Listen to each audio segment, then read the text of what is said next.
simulated myocarditis and pericarditis is about 1.5 per 100,000. It is felt that it is a little bit high for the adolescent children group. So the CDC was going to meet on Friday last week to give a final recommendation, but because of the holidays, it was moved to sometime this week to give a recommendation. So briefly, myocarditis is inflammation of the heart muscle, the picture to the left. The small heart there is a normal heart. In myocarditis, the heart muscle is inflamed, and it's associated with the vaccine so far. And the pericarditis is the covering around the heart, has a fibrous covering. And if you look at the normal pericardium, it's a nice thin layer. In pericarditis, it's an inflamed layer around the heart, and it causes symptoms. And this is a lot of technical stuff, but basically myocarditis you can present with the heart not pumping right. So you're weak, you're fatigued, your blood pressure is low because your heart's not pumping right. And pericarditis, the inflammation around the covering of the heart causes some chest pain. And it's an unusual type of chest pain where it improves if you lean over because you're not rubbing your heart against the cover. You're leaning forward, so that removes some of that pressure from the covering of the heart. It's a very good medical student case, because as a med student, if you have a pericarditis, you get to hear the actual rub of the heart against the bag of the covering. So the CDC and FDA is looking into this. We will have final recommendations, but we just wanted to address it because people are worried about this as well. But so far, it looks like I think they're going to go forward with the recommendation to continue the Pfizer vaccine. Okay, a few more slides regarding our efforts here in LA County and our cities. So right now, we are at 66%. And fully vaccinated at 56% at 4.6 million doses. Seniors are doing very well, 86%, and that's really good. They're above the 70% threshold. The graph here shows where we are in Lancaster, in LA County. As you can see, the same trend of dropping in interest in vaccination throughout the country is also the same trend in LA County. And this here is the numbers in Lancaster as of June 13th. We are at vaccination rates we're like in the light blue, maybe 50 per 100,000. I have a number, yeah, right there. Sorry about that. So we are at 46% of 16 plus fully vaccinated. Palmdale is a little bit better at 54%, several percentages better. But we're a little bit better. It's a lot better. It's a lot better. Okay. It's a lot better. Moderately, okay? I never thought Palmdale was that much smarter than us. Oh, no. I guess I was wrong. And that's all I have. Thank you. I didn't mean to blow you out. I'm done. The myocarditis pericarditis is,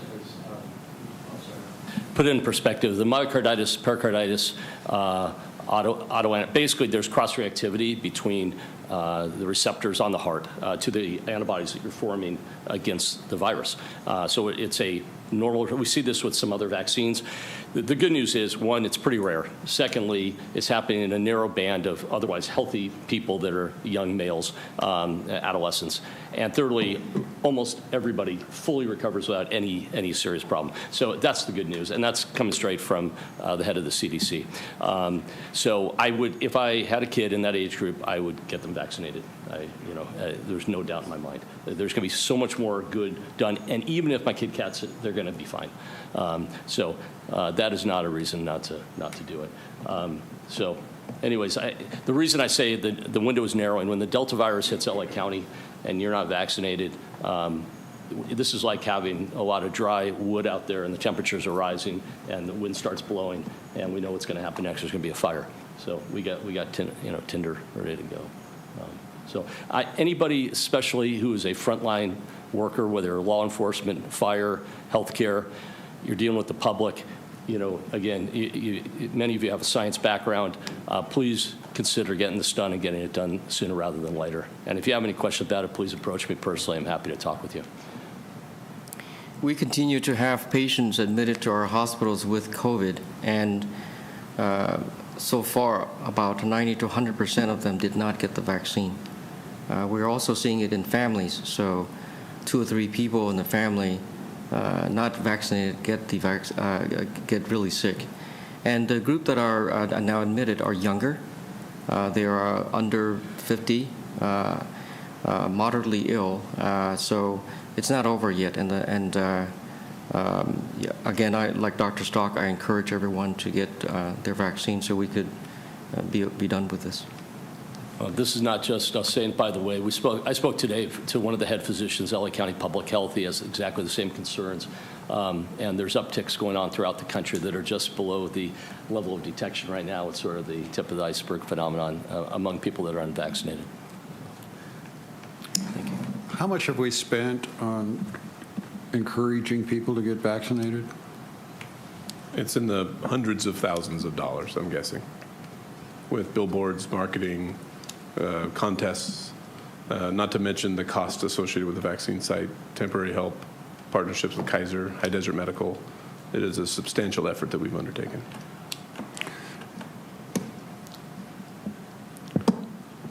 I guess people have the right to commit suicide if they want to. I mean, I've pretty much given up. Anybody have any thoughts? This is Maria. Can you guys hear me? Yes. Hi. I believe we have the strategy now is more since it's more of a grassroots effort, one-on-one education. I'm seeing it more, just like Dr. Trong has stated, it is a lot more of our younger population that are getting hospitalized with COVID. And it is the fact that they have their own rationale, their own reasoning, their own research as to why they didn't get the vaccine. But after they've been at the hospital, after they've been suffered the consequences of this COVID, they're really seeing that I don't want to put my family through this. I don't want to put my children through this. If we want to continue to do what we're doing now, let's say finally meeting with our family members after almost a year of not seeing them, I mean, it's amazing. The emotional, mental effects that this has done is unbelievable. And especially among, like Dr. Stock said, imagine the frontline workers, our deputies, our nurses, our teachers, everybody. So let's go back and let's start doing that grassroots efforts and doing one-on-one education, something, so that they can say it's not just about us, it's about our entire community. Let's go back and let's actually finally get together in a safe way. And the only way to do that is by getting our vaccine. So I think we can go back and look at some of those grassroots efforts and see what we can do.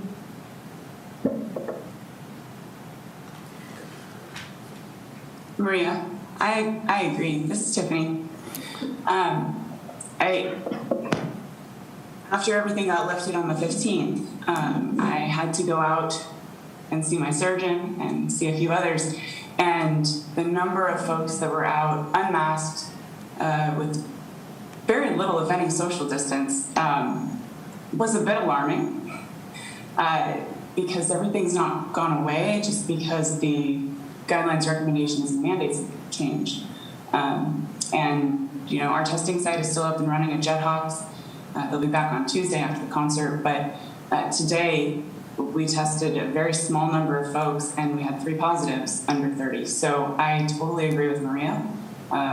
We need to start talking to more people somehow, one-on-one, and try to really, really emphasize the importance of vaccines and the importance of continuing to maintain some space and wear masks if we're not vaccinated and we're out and about.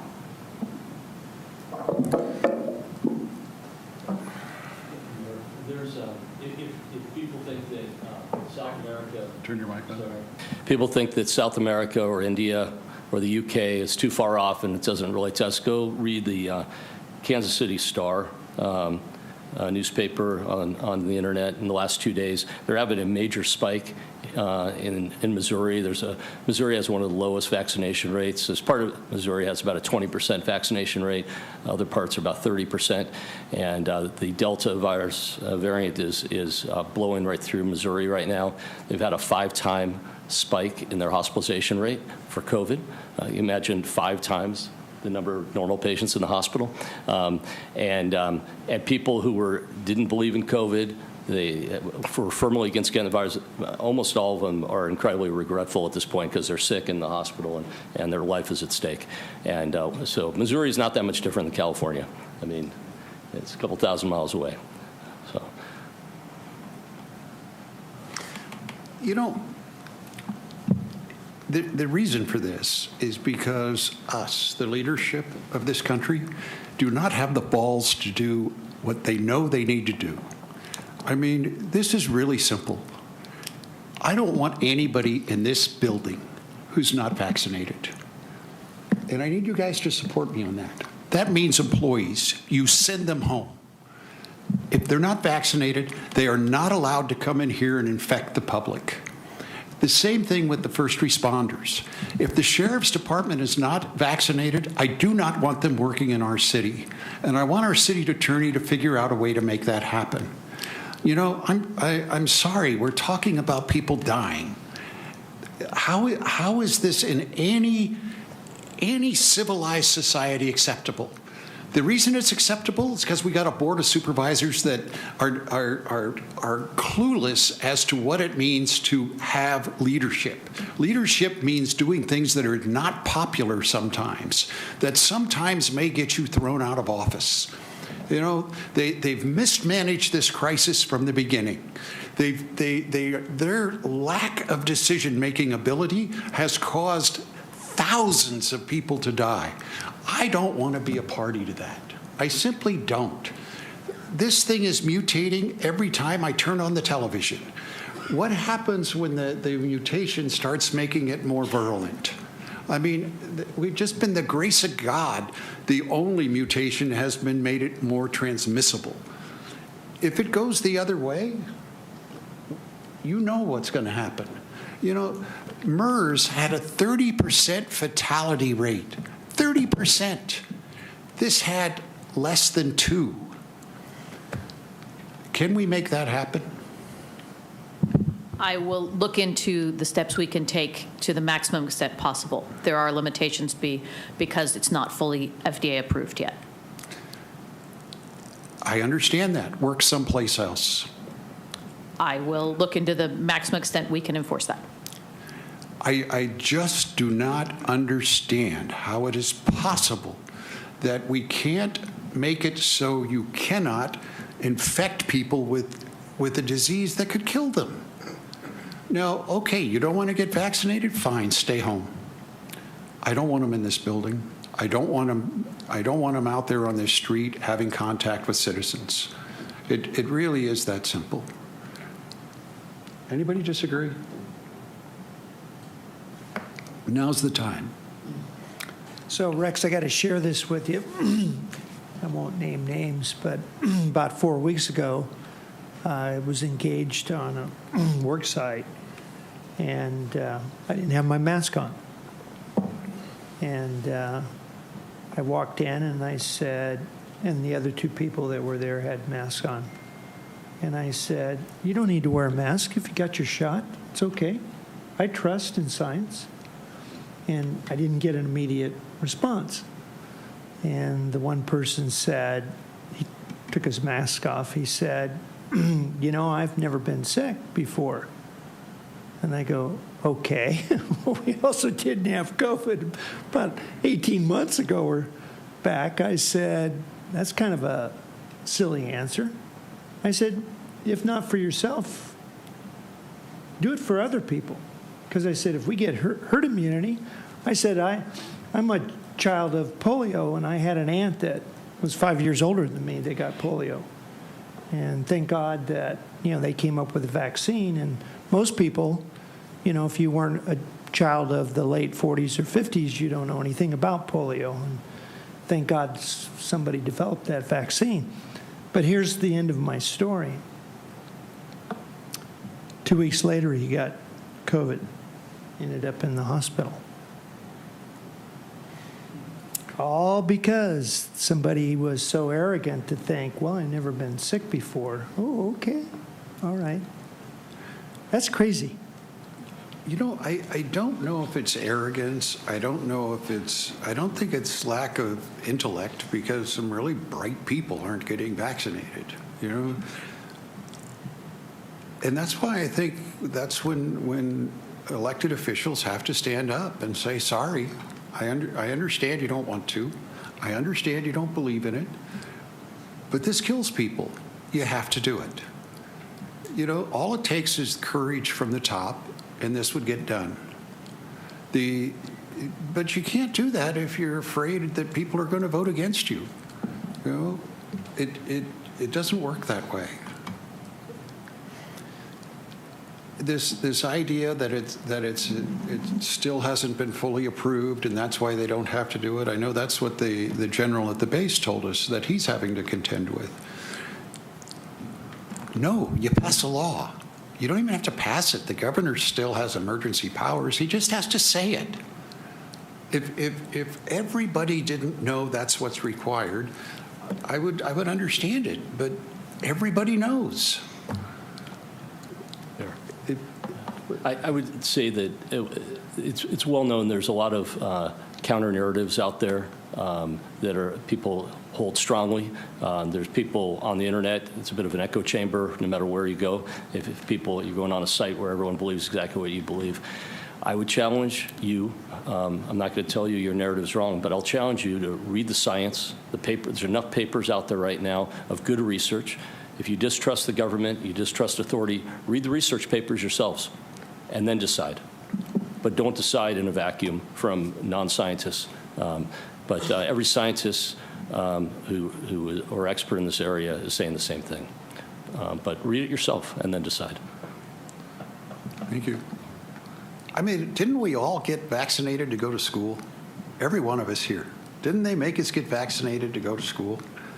Why is this different? I'm just not following it.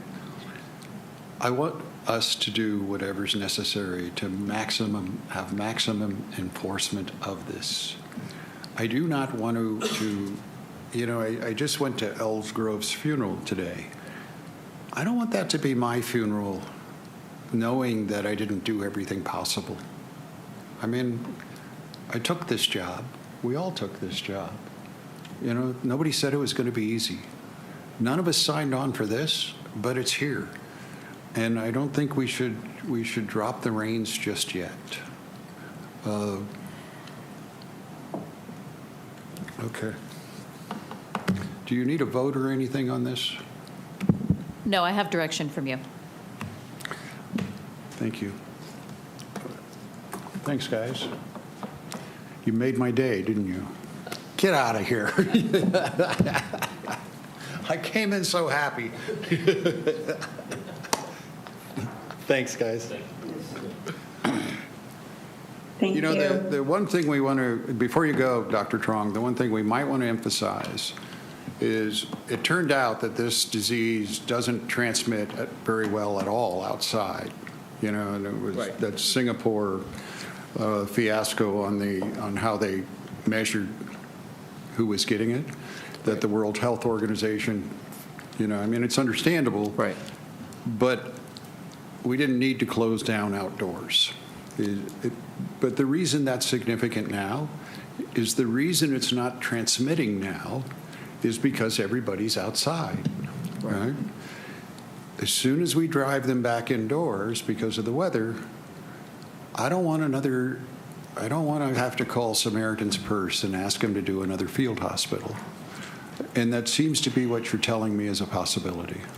Yeah, so those of us in healthcare who got the vaccine in January, the vaccine only lasts 6 months, maybe 8 months. So we're now on the tail end of our antibodies. So if we don't, there's probably talk about getting a booster. So then we have to vaccinate everyone all over again, plus the 30% that we need to do. So it's really a logistical problem if we don't, get everyone vaccinated as soon as possible, because we're coming up on it. It only lasts 6 to 8 months. So Wait a minute. Are you telling me we have to go back and get another shot? we may have to, because the vaccine, it's like the flu. You may have to do it annually. Right now, at least initially, the studies are only 6 months, maybe 8 months. So, but the data is not complete yet. But that's what we're looking at. We may have to have a boost in October. When everyone's not fully vaccinated. So So that's a is the lot of work. booster the same shot they have now? Probably the same shot with the the new variants, adjusted into it, added to it. So when are you guys getting your boosters? We're waiting. Waiting for the CDC. What? Yeah. We're waiting for the Isn't Moderna working on a booster shot? I think I Moderna, read that the other day. and Pfizer. And Pfizer? Yeah, Yeah. they're doing their 2.0 version of the vaccine, and it's coming out sometime in the fall. And we're going to be lining up to get it. So that would be because also two, or just to be one? we think it's just one. Okay. Yeah. So what are we doing to be ready for that? I mean, what are we doing fairground-wise? Am I going to have to fight with the county again to get our share of this, or can the old shot work? That's Chuck. Yeah, we. I mean, are they going to give it to rich white people again first, or are they going to be fair about it? I hope. Look, we're waiting like everyone else. The county, I know the county of LA is waiting to hear what the CDC has to say, and there's research going on to see how long the immunity lasts. We can look at other countries as well who are fully vaccinated to see how long. So there's ongoing research going on. So far so good. So we'll take it as long as we're immune, and when we need to, we'll get boosted.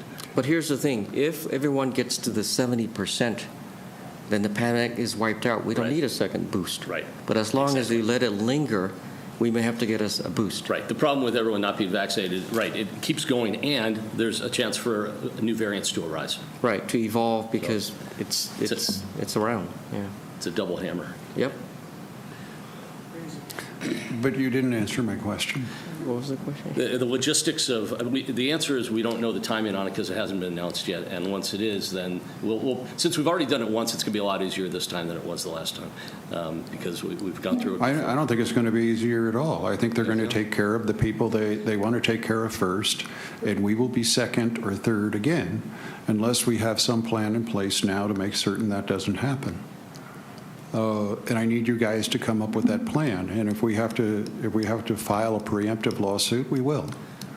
But I'm not going to have a situation again where the affluent white population got the vaccine first. And any way you want to say it, that's what they did. Yeah. They did it deliberately and knowingly. I do not want to see that happen again, and I want the attorneys working with the deputy mayors to make certain that we have a plan in place to prevent that. If this thing surges up again, I don't want to see 500 people die in Lancaster. Okay? Can we have that in place? Would it expect that whatever the length of immunity is, the boosters are going to be dispersed, sort of in the same order that they were the initial vaccine was dispersed? And so, yeah, it's probably going to end up in the other places before it ends up here, Dr. Traunenstock? I can't. Don't we expect that it'll follow the initial distribution of vaccines? I think we can. I think preemptively talking with Supervisor Barger now and with her health deputy would be a good idea. Wow, isn't that convenient? Have we done enough to educate everybody, in your opinion?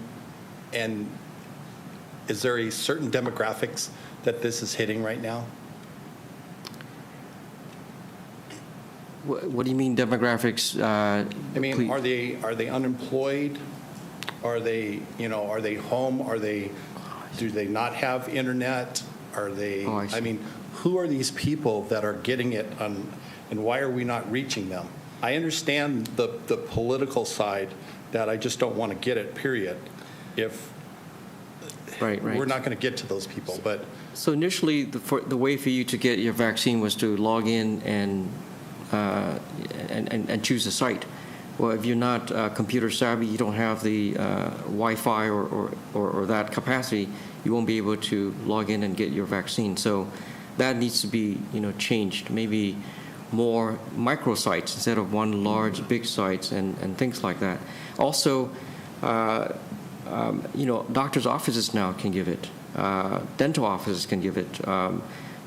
Make it so easy to give it at everywhere, grocery stores, rather than previously when it first rolled out, it was basically rationed. You guys get 3,000, you guys get 2,000.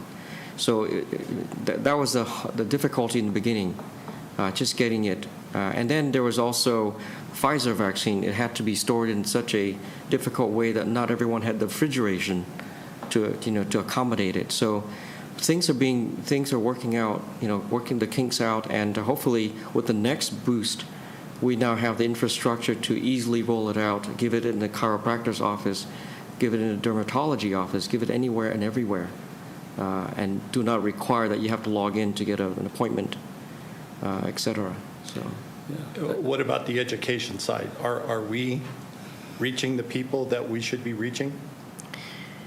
Well, the same people who got the infections, the acute infections, are the ones who are not getting the vaccines.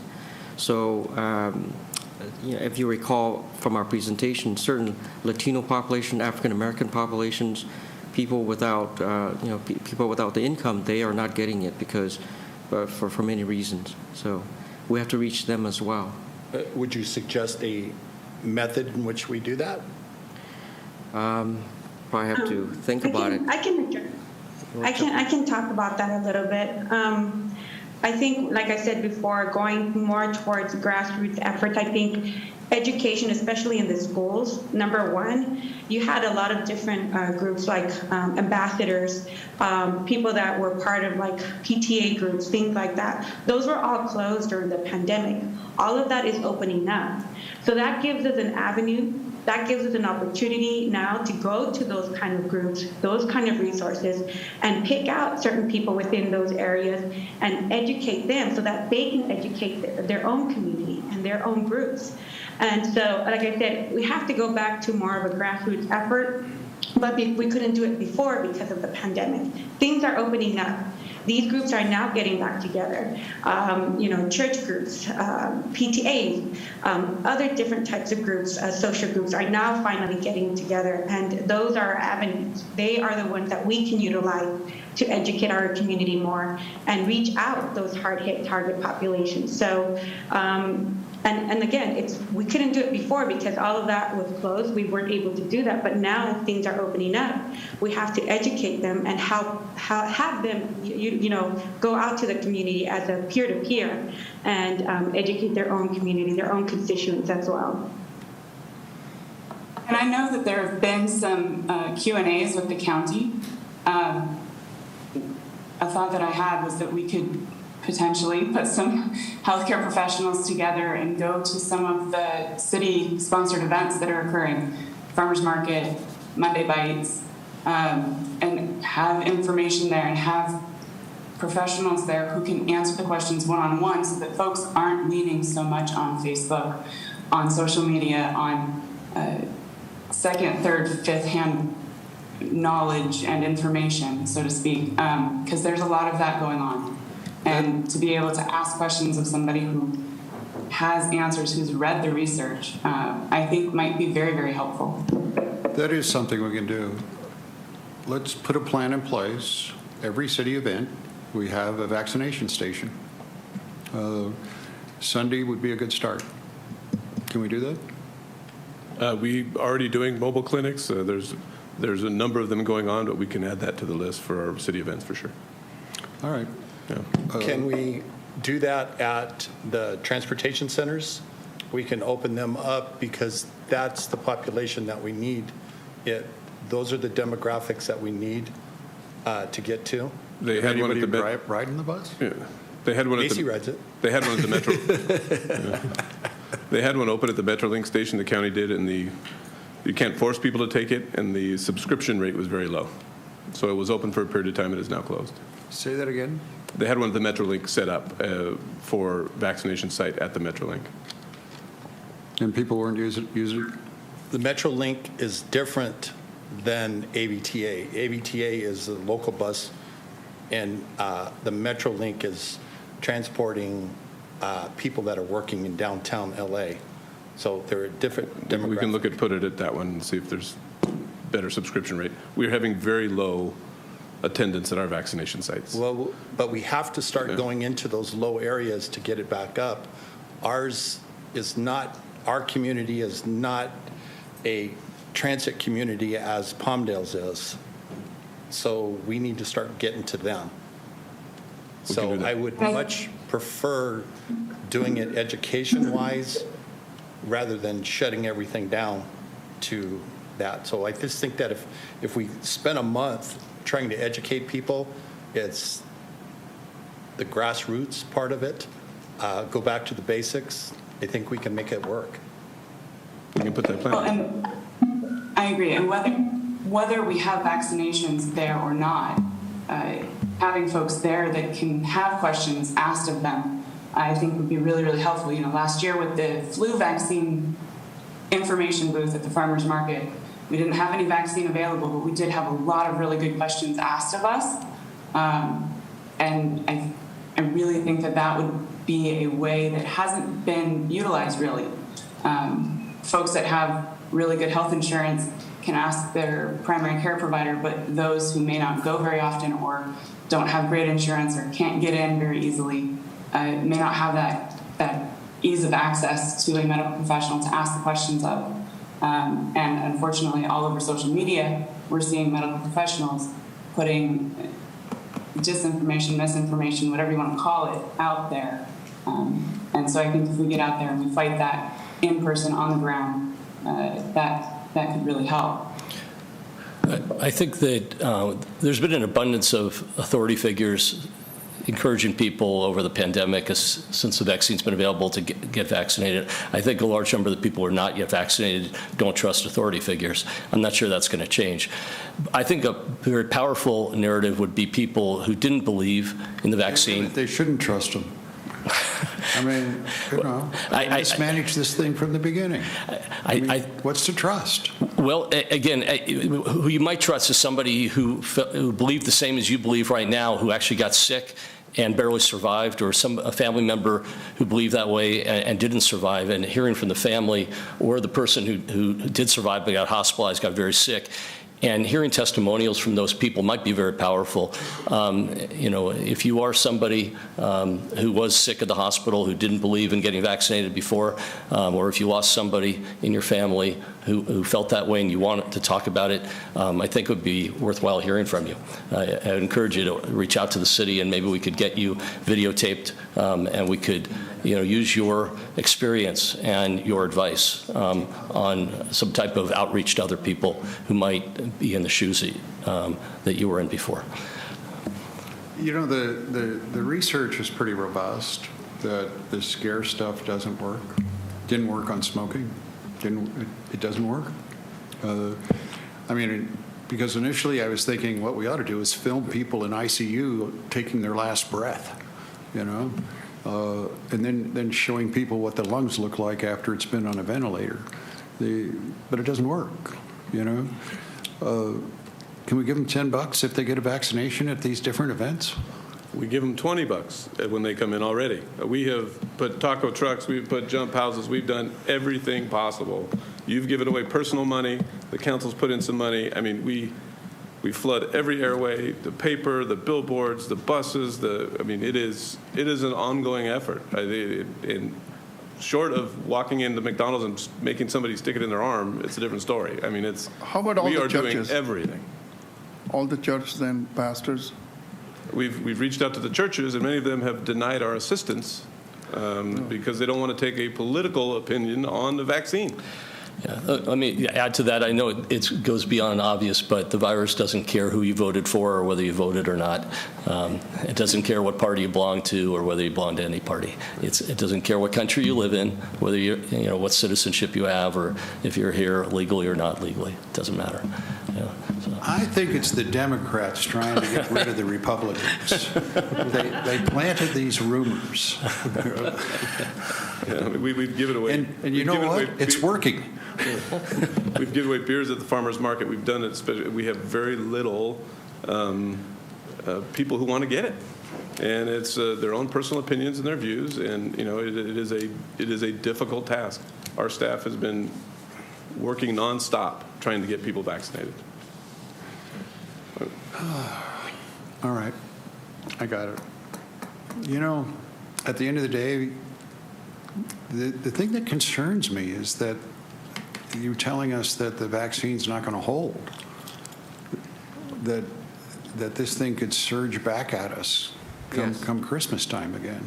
It can, because natural immunity is only 6 to 8 months. So if you had the infection in January, you should get the vaccine again.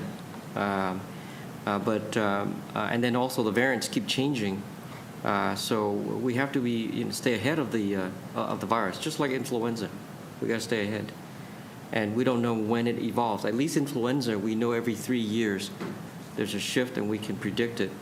And influenza, we can look at what's happening in Australia, the southern hemisphere. What they're going through, then we can prepare the vaccine for the northern hemisphere when winter comes. But with corona, there's really, we don't have that predictability. You look at like one country, India gets a new strain, Brazil gets a new strain, and it goes through really, really fast because it just evolves so fast.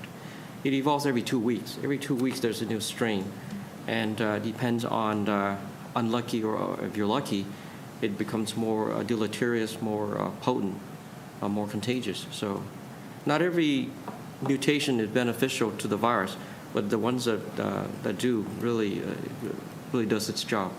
So yeah, we're still in the midst of all this.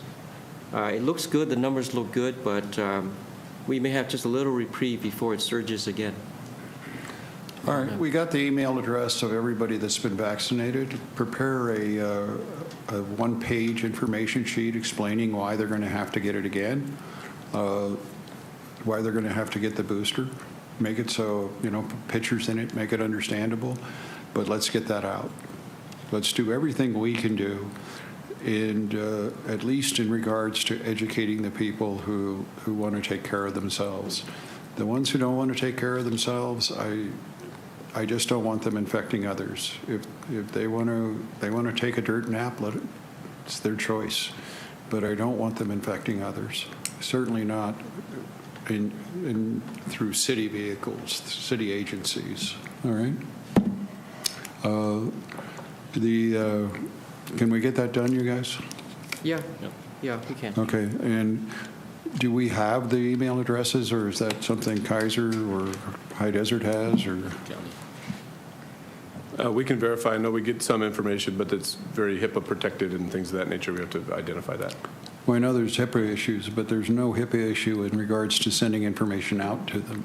That's correct. I believe we have access to a lot of that information. I don't want to commit to you. Okay, I do not want to rely on Barbara Friera to take care of this. I just want to make sure the information we sent out is accurate. We have not heard any feedback other than this conversation about boosters. We want to make sure we're giving out accurate information. There may be I don't know that we want to give out information we don't know yet, but we'll keep tracking it as we could keep going forward. This emergency is not over. No, I get that, but, these guys have been right from the beginning. Why would they be wrong now?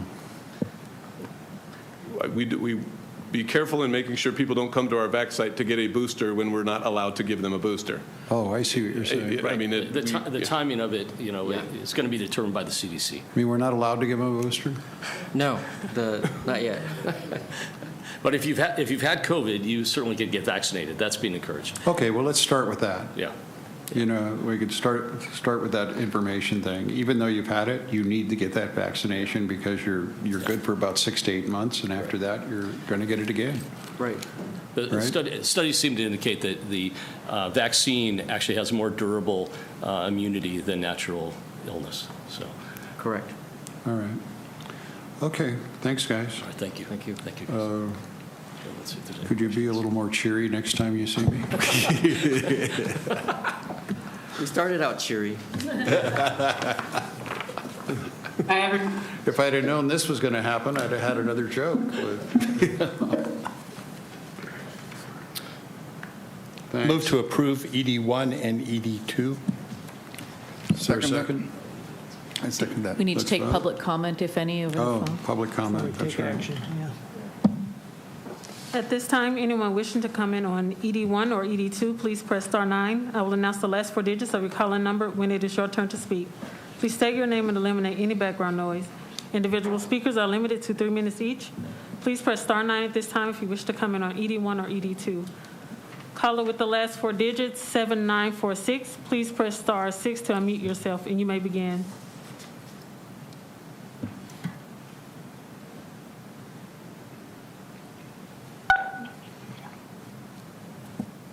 Good evening, council members. How's everybody tonight? Hello? We can hear you. Proceed. Good evening. Yeah, I've been listening to the COVID thing, and I've listened to Dr. Fauci and his, I call him fruitcake Fauci. And maybe if you guys gave him money like the governor gives $1 million and $50,000 and $50,000, this, that, and the other, maybe somebody would pay more attention. And I saw the statistics on a reliable news channel that talks about how half of law enforcement as well as fire department haven't been vaccinated. And then you have Cole Beasley, who's wanting to sacrifice his NFL career to not play because he has a personal preference on how he feels. So we're all faced with this, but I don't think they'll be locking us down again because I think the people aren't going to stand for it. So you guys can say this, and we can hold a concert and discriminate against those that don't meet your standards, but that's discriminatory. So, God bless everybody and rest in peace those who have been infected and didn't make it, and those of us that won't. But you guys don't have enough information to be preaching to everybody else because nobody knows what it's really all about. So Dr. Fauci didn't know. He flip-flopped half a dozen times. So I won't take my whole 3 minutes. So, when we can have a real conversation about it, people in Kensington are dying, but you guys didn't want to come out here for 5 months. I had to beg you. Finally, they came last Friday. Thank you for your time. No other speakers at this time.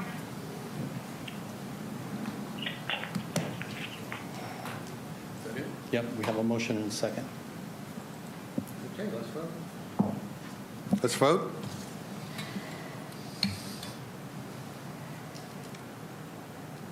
It's unanimous. I had an idea, guys. Allison, you got to tell me if this works.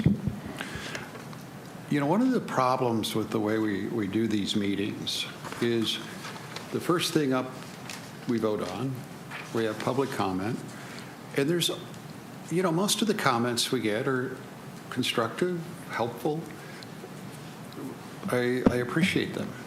And then there's guys like Mr. Abbott.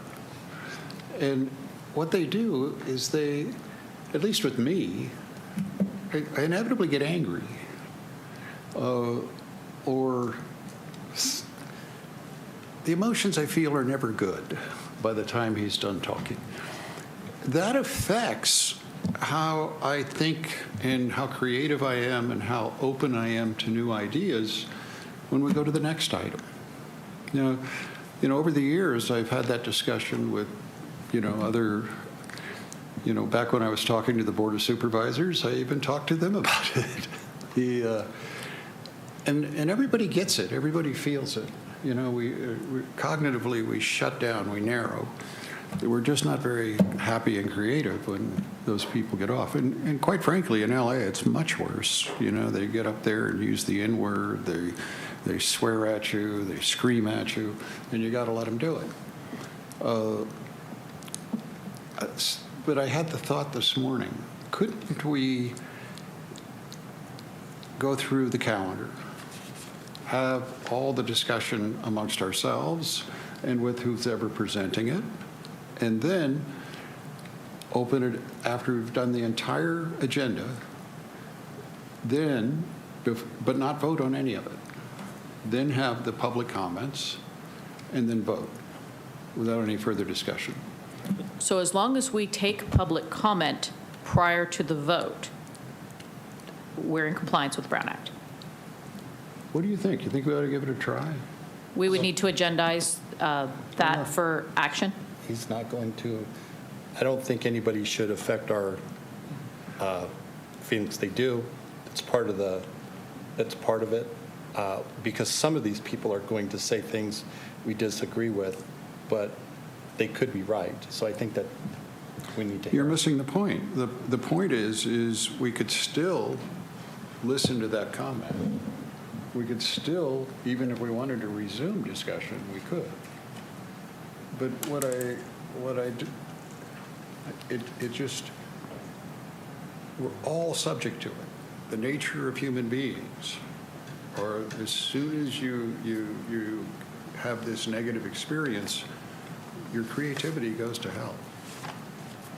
And I'd like to figure out a way to avoid that. I'm just wondering if we could be a more creative council. We could certainly try it. I mean, just see if it works. Let's talk about it some more before the next meeting and see if we can make it so it flows. And then you also have the added benefit of you don't talk so many times. All right. Thanks.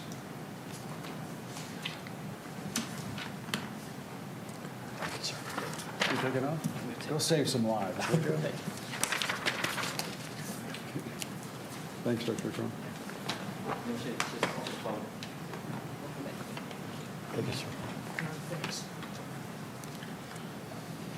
Okay. Anything to be removed from the consent calendar? No, sir. Is there any speakers on the consent calendar? At this time, anyone wishing to come in on the consent calendar, please press star 9. I will announce the last 4 digits of your calling number when it is your turn to speak. Please state your name and eliminate any background noise. Individual speakers are limited to 3 minutes each. Please press star 9 at this time if you wish to speak on the consent calendar. No speakers at this time. Is there a motion? Motion to approve the consent calendar, CEA, CC1 through CC10. Second? I'll second that motion. Let's For vote. clarity, that's for the CCEA consent calendar as well as the City Council consent calendar, correct? Correct. Thank you. Correct.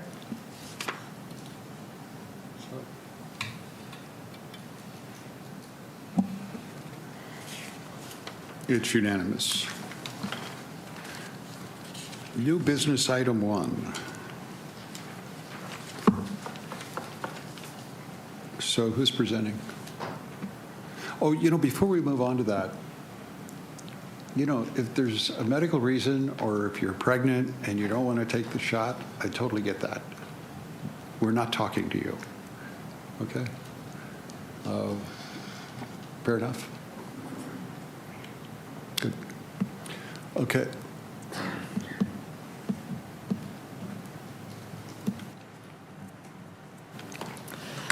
Good evening, Mayor and City Council members.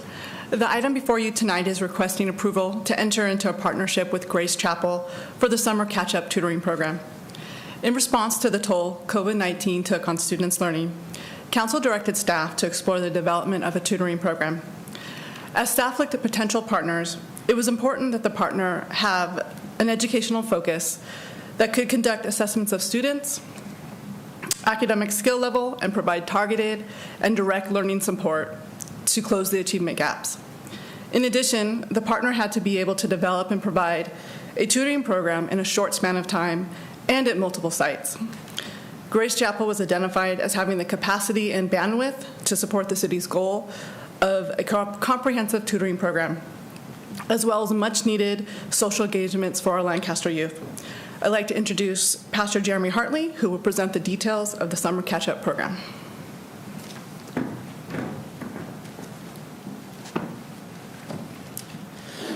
Thank you, Council. I'm here to hopefully cheer up the chambers today. That's my goal.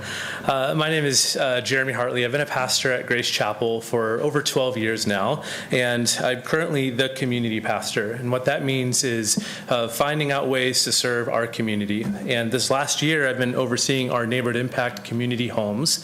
And when I was talking with the city in April, they brought the idea of running a summer program, and I was thrilled to run with this program. I immediately went to Desert Christian Schools, which is a ministry of Grace Chapel, and said, hey, let's put our heads together and see if we could come up with a program that would be successful for the city of Lancaster.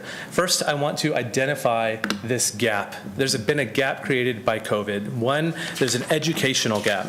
The educational gap is this. 86% of Californians say children have fallen behind academically during the pandemic. There's a social gap because of COVID. 8 in 10 parents say their children are experiencing heightened stress levels. There's also an economic gap. In statewide polls, parents reported significant gaps in access to resources and elevated stress levels for families by race and income. And Summer Catch-Up aims to fill this gap. How are we going to do this? Well, with education, we believe that students will be strengthened in reading, writing, and math, which is going to be our target, and better equip them for their next grade level over the summer. Socially, we want to fill this gap by allowing students to be in a safe and friendly environment where they can make friendships and re-engage with their peers and teachers. And then lastly, with the economic gap, we believe that this tuition-free program will give an opportunity for all Lancaster residents, regardless of income. There's going to be multiple sites provided for ease of transportation. We're going to have a site in East Lancaster, Central Lancaster, and in downtown Lancaster. Now, let's dive in a little bit to the education target. We're going to have 4 units of school each day, and we're going to have math, reading and writing, hands-on STEM elective, and a physical activity elective as well. This will be 4 hours a day with a break and lunch period. Now, when it comes to actually catching up, there's our the units that we're going to provide. When it comes to catching up these students, the way we can actually measure that is with a diagnostic tool. So with a diagnostics tool, which we're going to have my colleague present this in a moment, it's going to allow each student to be individually assessed to determine their current grade level through an online diagnostic called Let's Go Learn. Teachers will then tailor their lesson toward strengthening weaknesses in that student. Students will then be reassessed at the end of the summer program to determine growth, and a report will be presented showing the measurable growth achieved during the program. Now, I'd like to bring up Christina McGahee. She is a teacher at Desert Christian Schools. She teaches middle school. She's a remedial education specialist. She's going to become our summer catch-up administrator. Overseeing her will be Lisa Costello, which is our K through 8th principal at Desert Christian Schools. We have already tested this diagnostic to over 450 students to make sure that this works. And the response by the Desert Christian teachers has been nothing but positive. They believe that they can use the information that they've learned from the diagnostic and that they can tailor their teaching to benefit these students. So we think it's going to work, and with a little bit of a dive into the diagnostic, allow me to bring up Christina McGahee. Thank you. So I have been a teacher now at Desert Christian for almost 10 years, and I absolutely love working there. This diagnostic has opened up many opportunities for teachers to tailor our teaching for our students. And so right now, Desert Christian Schools is a fully accredited private school that has been serving the community for more than 40 years. Desert Christian Schools operates 4 campuses and serves over 1,100 students across the Antelope Valley. Desert Christian Schools has been fully accredited by ACSI and WASC since 1988. So this is a sample of our diagnostic that was given to one of our Desert Christian students. At the top, you can see that she was in the 6th grade, 8th month in, and this list here is showing all of her strengths. You can see for her word recognition, she's testing at a 12th grade level. And then the next one is showing some of her weaknesses. You can see that her spelling subtest, she was testing at a 5th grade level, and her reading comprehension is really low at a 2nd grade level.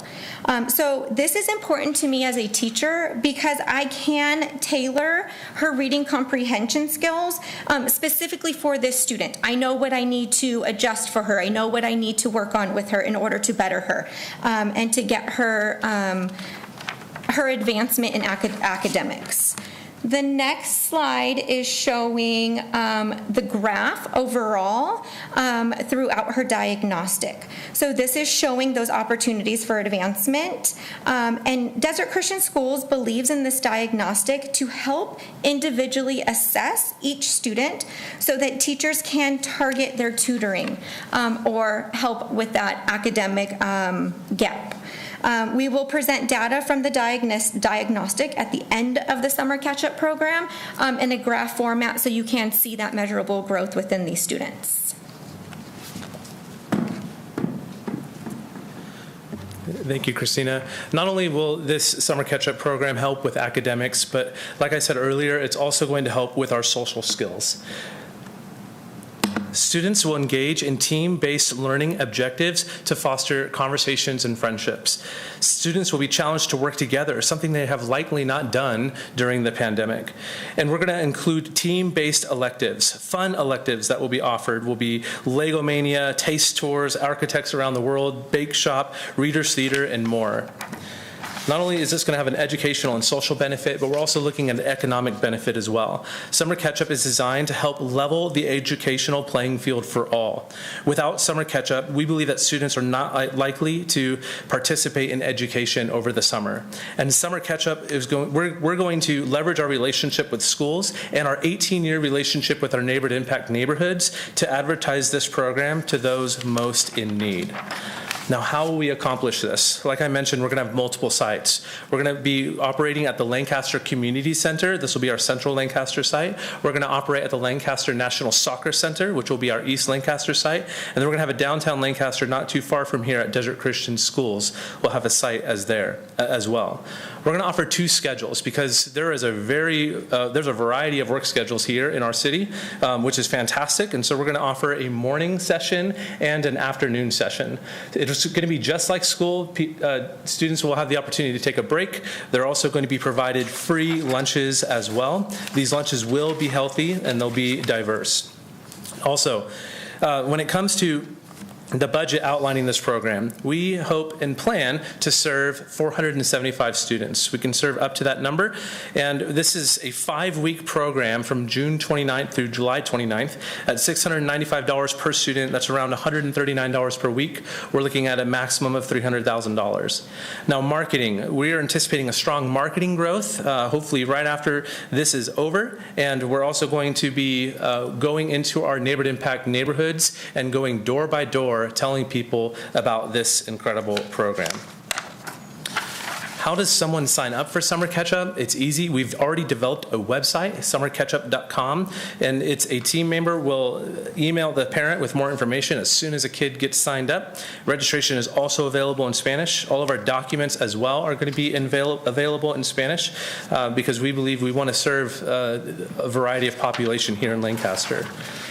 Now, allow me to close by reiterating what we feel are the most important items to cover. We want to help close the educational, social, and economic gaps in our community. Each student will be individually assessed and taught. Each student will be an environment where social skills that were lost during the pandemic can be regained. This program will be available to all incoming 1st through 8th grade Lancaster students across 3 campuses. We will make every effort to make sure this program is available to anyone in need.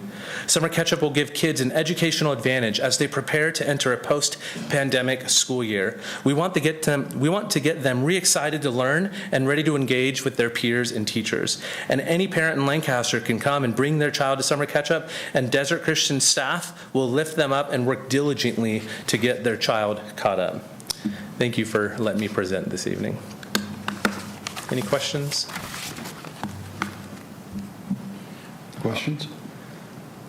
I just have one question. How long is it going to be programmed? How many weeks? It's a 5-week program, June 29th through July 29th, and that's going to end literally 4 or 5 days before they start their public school. Right. A lot of public schools are starting the week of August 3rd, so we wanted to end right before that.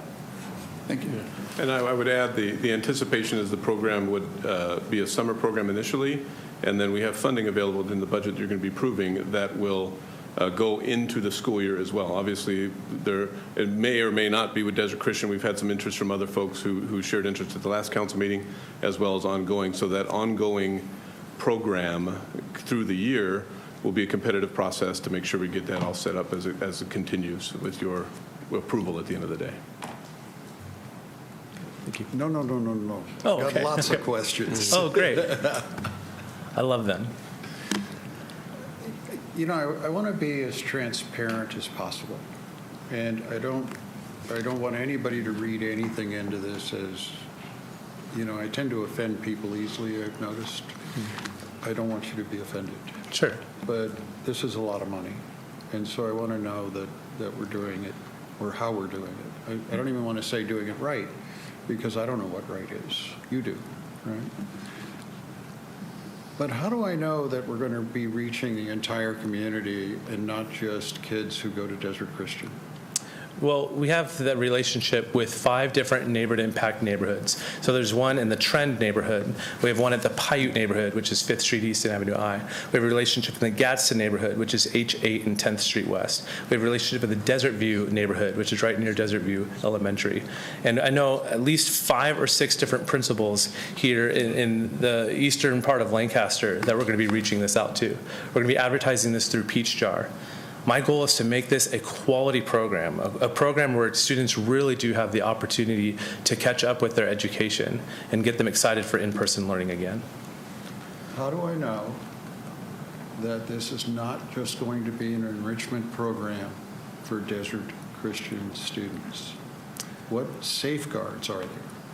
What are the metrics for that? How are we certain that I'm not just funding? I mean, my kids went there. I mean, Sure. It's not that I don't love Desert Christian. I do. Sure. But I'm sitting here as the mayor of a city, and the analysis has to be different. Where are the metrics? What are we? So we're going to, hopefully, the City of Lancaster will be able to advertise this program on their social media starting tomorrow morning. We're going to, I would love all of your resources as far as marketing this across the board. I would love to see this program advertised on billboards, AVTA buses. I would love to see this anywhere we can. And that's why I have teams of volunteers that are going to go out into our neighborhoods, especially those 5 neighborhood impact neighborhoods as well, and get kids coming. But I'm not seeing any controls in there. Right? There has to be some controls. So, because I think you're going to get a lot more than 450 kids. You know, how do we know that there's a fairness to this? Yeah. I'm not saying I don't want Desert Christian kids to be able to benefit, but I don't want them to benefit disproportionately. Sure. All right? Yeah. So, Mayor, could we not, obviously they're going to collect information, I would think, that what school did you go this last year? Yeah, yes. And so midstream, you want an update? I would think that would be interesting. I want them especially to have, if we I want think them to about have the fall. rules. I like that idea, but Especially I in want them the to have fall. rules. Yeah, so we You can. can't have more than this percentage, right? Sure. I mean, does that make sense? Yeah, that's something we can definitely talk about. You're looking at a born and raised public school kid who went to Valley View, Nancy Corey, Joe Walker, Parkview, and Antelope Valley High School. I am all for getting all of these kids into this program. I don't question your motives at all. I mean, I've seen what you've done with the neighborhood impact homes. You come in here with an enormous amount of credibility. I just want to make certain we have those safeguards in place so that, because we're going to be telling kids no, we're out of space. I want to know that you have a plan, and I want it to be rule defined as to how that doesn't get violated. Sure. That we have 450 slots. Those 450 kids are being given an incredible gift. I want to know that it's evenly distributed in the sense that everybody has an opportunity for it. Yeah, I would say I agree with that. I would say a difficulty would be telling, let's say, a scholarship Desert Christian kid who would like to come but signs up last minute. It would be very hard to tell that person no, even if they live in the city of Lancaster. At that point, if we're creating a rule or a metric, we're telling them no. And I would love to tell every kid that we can yes to this program. So that would be the part that I have to work on and see, okay, what does it take to still allow every kid to come, but keeping this metric in place. All right. I want to see a breakdown. Okay. I want to see how many attended Desert Christian the previous 2 years. Sure. Okay. Because COVID don't count. But Definitely. I'll look at our registration sign up and see if we can make that happen. And so what does this program look like? Are there classrooms? Explain it to me. How many to a class? How many to a teacher? Yeah, we're looking at a 1 to 15 or 1 to 20 ratio with student to teacher. And, obviously at the Desert Christian site, we already have classrooms. So it's going to look very much like a classroom. At the brand new community center, which you guys have done a great job renovating, we're going to transform some of those rooms into classrooms. So the city's going to help me set those rooms up this week and get those classrooms going. And at the soccer center, it's going to be the smaller one, but the soccer center has some rooms as well. We're going to make these look like classrooms. It's going to be a classroom environment with desks. They'll have the ability. They're going to have iPads for the diagnostic, all of that. Okay. Yeah. Good. And I have a request. Yes. I want. Is there one teacher that's going to be responsible for those 15? So it's going to go overseeing that is going to be Lisa Costello. There's going to be a site administrator overseeing all 3 site directors, and the site directors are going to be overseeing their teachers, and the teachers are also going to have tutors that will be in their classroom as well. Is there a plan in place for those teachers to visit the parents of the child in their home? No. Can there be? Possibly. It depends. The teachers... Statistically, it has an incredible impact from everything I've read. Sure. That one visit, because now you have the parent engaged. Yeah, that's definitely a possibility. Our teachers are going to be working, Tuesdays through Thursdays on this program, 8 hours a day. But I can see a scenario where we can maybe make Fridays home visits or some type of visit where we can meet the family, and we could also show them where their child tested and show them what they can continue to do even after the summer program is over as they get into the fall. Now, I don't expect them to do it for free, so if you need to add to the budget for those visitations, I think you should, because I think what we've seen is that in schools where that happens, there's a much, much different test results. Definitely. I'll pass that along to our team. I think that's a great idea. And so what are we doing to measure midpoint? What do you mean by midpoint? Well, if you got a program, how many weeks? How do we know that it's working? Well, I'll be meeting we with... have to wait till the end? Sure. No, I'll be meeting with Sonia and Melissa, along with Lisa Costello and the rest of the Desert Christian team, and assessing each week, because it is a 5-week program. I know it's pretty quick. So we're going to assess each week and make sure that we're, for instance, if a classroom is just doing wonderful in reading and writing, then we'll reassess and say, you know what, okay, they've all tested really well in this area. Let's focus more on math in that classroom.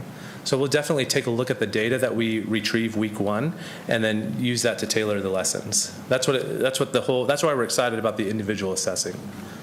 And what are we doing to track them a year later? Well, this program, really expires at the end of the summer. At that point, it would be a conversation with the city about if this is something you want us to continue on or not. Well, the only way we're going to know is what's the impact a year, at the end of the next school year. Sure. Mayor, from a budget perspective, so we've got the initial summer program budgeted as well, but in addition to that, it's not the maximum budget isn't going here. There are alternate opportunities during the year to continue the program. So that we've budgeted about $600,000 total for the tutoring program. What phase 1 is the summer program, the speed and the operation here. Phase 2 is going to be ongoing efforts, and we can, Sonia and her team and with the Desert Christian, as well as other providers, there may be other programs that we'll be funding in this next phase as well that helps establish some of those long-term effects. I know I was the one who brought up what about other programs, but I'm rethinking that. What I don't want to be in a situation is, okay, we gave you this money, so now we got to give money to other people. What I would prefer to see is that we have a centralized oversight, which right now would be you, and that there's the same program being offered by other facilities. I mean, you know, their teachers will have to meet minimum requirements and be part of the program, and they would have to accept oversight to make certain that it's. I want to get the most bang for our buck. Sure. Right? And it's, you know, from what you've shown us so far, it looks like that's a real possibility. But you know, nobody's done it before, so I don't really know. Yeah, this is kind of a flagship program, and if the relationship wanted to continue even beyond the summer, I can see a scenario where we take these kids, regardless of what school they attend, we take these kids and continue on in a program even after the summer. That's something we can definitely look at. But even if you do choose another vendor, if it's appropriate, we'd be happy to share, you know, the testing information to the new vendor and help them along their way as these students move on with their education.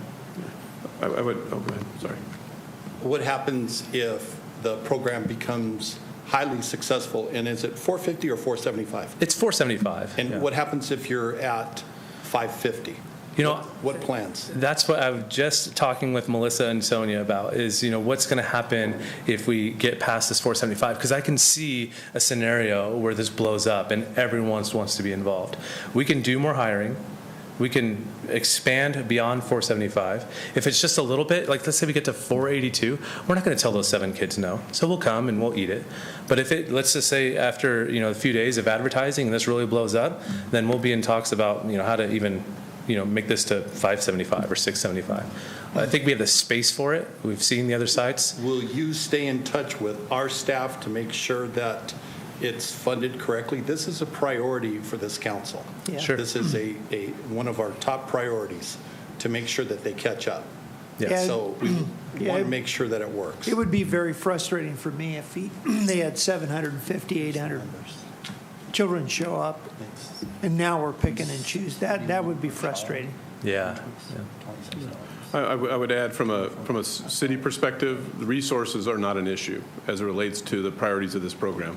So if we have the number of people that want to participate, not only in the summer program but ongoing in the year, with our budget that I'm going to report on has excess revenue. It's not only balanced, but there's excess revenue in there, as well as opportunities to continue to fund this program. It is we know how important it is to you. We've budgeted an amount, but that budget is controlled by you, and you can expand those resources throughout the year.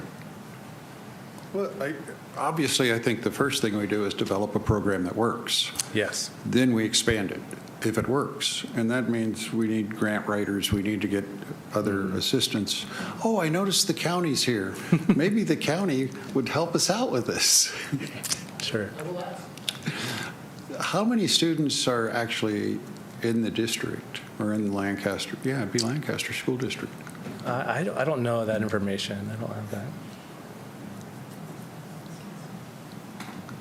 No, I don't know that actually between the 3 districts, K through 8. I know the high school district is well over 25,000 students, I believe. What's the age group? What's the demographic we're focusing on? This is K through 8th because high school, sorry, what? K through 8, or I'm sorry, incoming first graders through incoming 8th graders. So it's just it's a first through 8th program because the high schoolers are already attending their own high school summer school programs. So we didn't want to interfere with their credit retrieval programs that they're already using. Well, I also think we need to triage it. I mean, this is a drop in, it's like COVID. We only had so many ventilators. Mm-hmm. You had to triage them. Why did you choose 1st through 8 and not 1st through 4? Because we have the capacity to serve our junior hires. Junior high programs, summer school programs are not out there. And so I'd rather have our junior hires in class over the summer than, at home on video games. And since we have teachers that are already employed who can spend their summer and say, okay, I'll work over the summer to do this, that's why we've included junior hires, because we have the capacity to do it. Okay. I have one question. So if students are already attending summer classes, so they're not eligible for this program? If the timing works in their family, they're definitely eligible, yes. So maybe if they are attending something with the district, but maybe they're doing it in the morning and their parents want to drop them off for an afternoon session, they can totally come. And what about, like Mayor Pettis said, the teacher visit their parents? Sure. Is the parents going to be volunteer? Can they volunteer with you guys at the classes? I'll have to get back to you on that. Parents possibly could. We'd have to background check them and get them fingerprinted. Yeah, we'd have to make sure that it would be obviously productive to have them in the classroom. But again, I'd have to talk to the team about that. Okay, yeah. Thank you. Have we reached out to the school district to see if there's any participation from them? Sonia, I don't know, do you have a comment on the school district? We've reached out to the school district. I would add, I don't know that we reached out about the summer program specifically. We have a CARES program with the school district already, an after-school program during the year. It is more of it's not a tutoring program necessarily, but it's an after-school program. And I don't know if Sonia wants to report on that relationship. We have those relationships with the school district, so we will be reaching out to let them know if this program's approved, that we have spaces and we'd like them to refer their students that would most benefit from this, and we're definitely reaching out. And our plan is to continue to expand the program with our ACES CARES after school program and allow tutoring at those after school programs during the school year.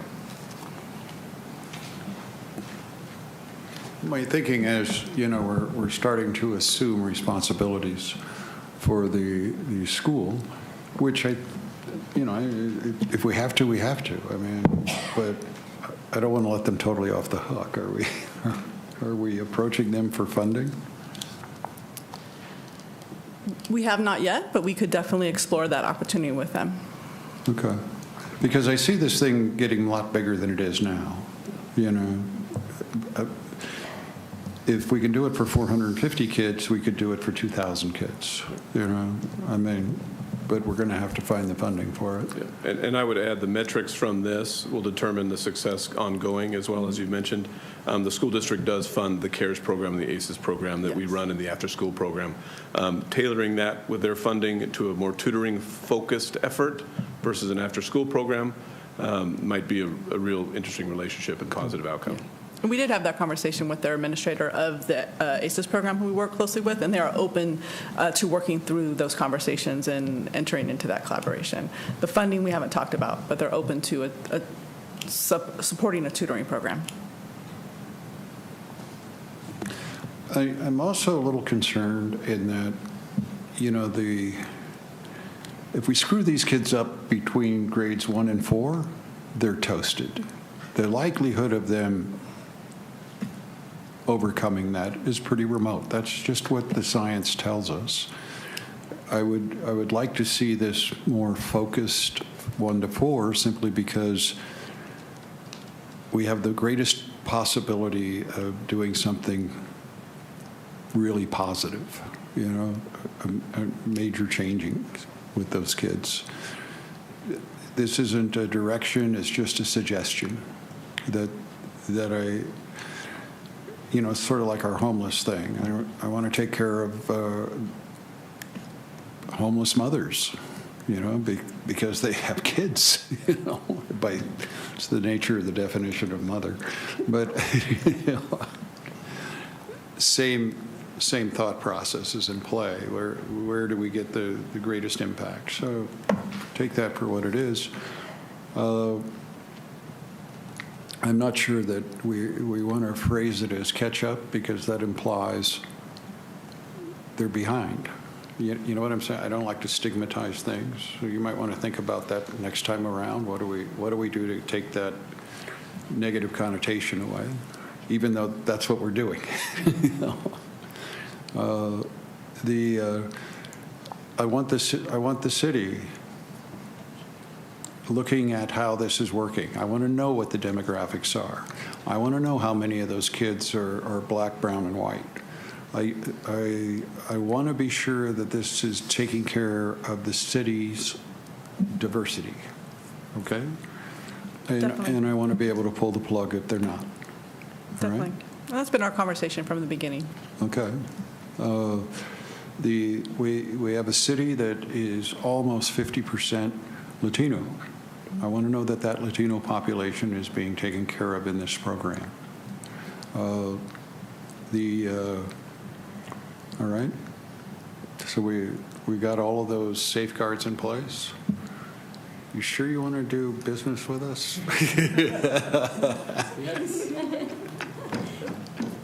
It's for No, kiddos. Again, very enthusiastic about this program being a success. Yes, it is a flagship program. It's something we have not done before, but I really do think that this could be a success for our kids, especially coming off a really tough year and a half of education. We want to get them re-excited. They're going to start school no matter what on August 3rd.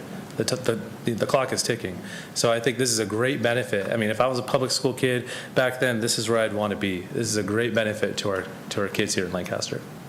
Are you doing anything to screen them as to who does get in versus who doesn't? I mean, you don't want to put yourself in a situation where, because we don't have a screening program, it fails. Yeah, we're going to be asking everyone to follow a disciplinary handbook, a guideline, and we're going to be removing kids if they're not, being teachable or if they're distracting the learning environment. That's definitely in play. There's going to be signing waivers for that, just like they would in any other school program. So we're using a lot of our current handbook material as a way to do that. But right now, if you're in Lancaster, you can come. That's how we're wanting to advertise this. Okay. Yeah. And are you reaching out to the other churches or other organizations? Or? As soon as this gets approved, yes. Yes. Is there a motion? Oh, wait a minute, I got to do public comment. Okay. So, I got to open it up to Mr. Aber to call in and trash it and then take away all my creative juice. Okay. At this time, anyone wishing to come in on NB1, please press star 9. I will announce the last 4 digits of your calling number when it is your turn to speak. Please state your name and eliminate any background noise. Individual speakers are limited to 3 minutes each. Please press star 9 at this time if you wish to come in on new business item 1. Caller with the last 4 digits, 7946. Please press star 6 to unmute yourself.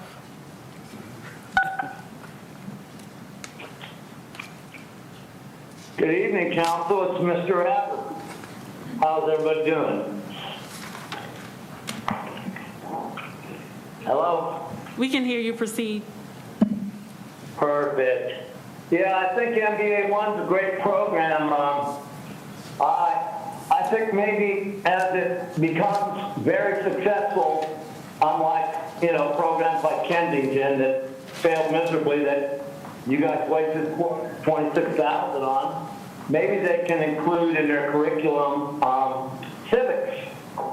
So as, the 7th and 8th graders, they can learn about freedom of speech and, people that try to rule with an iron fist and they try to discourage the youth from becoming good because you've already failed the homeless mother with Kensington. So 300,000 to drop in the bucket compared to the 426 you just approved a couple months ago and the 150,000 before that. So this should be a no-brainer, even for you, Rex. And so, let's hurry up and get this passed. And I'm sure people that think like I do, positively, looking to move. This is the youth we're looking at, not the people out here that you failed miserably at Kensington. So you asked me to speak on it, so I'm just obliged to you. And when you learn some manners, then maybe the meetings will be more productive instead of you trying to change how the meeting's structured, because if you don't like being mayor, resign. How's that? Thank you for your time, and it's a very good program. I give it a 5-star thumbs up, and hopefully others join in. and don't listen to the mayor's negativity trying to not, how could we go wrong? He wasted $426,000 and $150,000, and that's not the millions upon millions that Kennedy did, which he failed miserably. So at least we'll raise the kids' right to know that their mail shouldn't be tampered with and raise them up in a safe community. Thank you for your time. Caller with the last four digits. He can't teach. Caller with the last four digits, 6456. Please press star 6 to unmute yourself. And you may begin.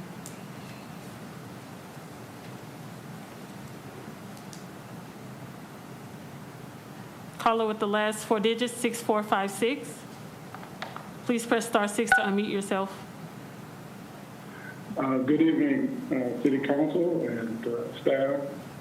This is Pastor Jacob Johnson of the Growing Valley Church. And first of all, I'd like to say that I think that the program that Grace Chapel and Pastor Chris and Pastor Jeremy are seeking to put on, I think it's a wonderful idea. I would also say, after speaking to Ms. Patterson and expressing my concern after the mayor asked city staff to reach out to us, that I'm grieved and concerned that the city is potentially going to pour everything into a program that's being attempted versus a program that the city has really given an award to already.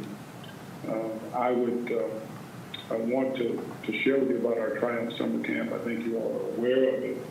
But we have certified teachers. We're 4 years in. We already have 80+ students registered. We have theme weeks. It's a diverse group of students who attend, families. Also, in our proposal that we submitted was multi-site, a site on the east side, another site on the west side. And we're looking forward to developing that, even from our first proposal a few years ago. And I think the difference is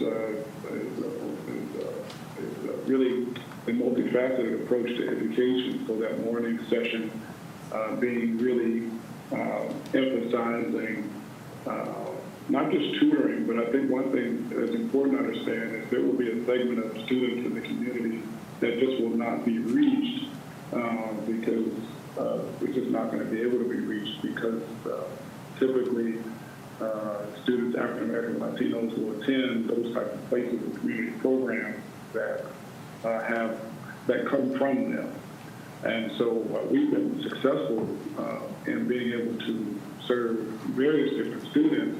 And I think it's important to understand that Latino and African American students, particularly in Lancaster, are already behind before the pandemic.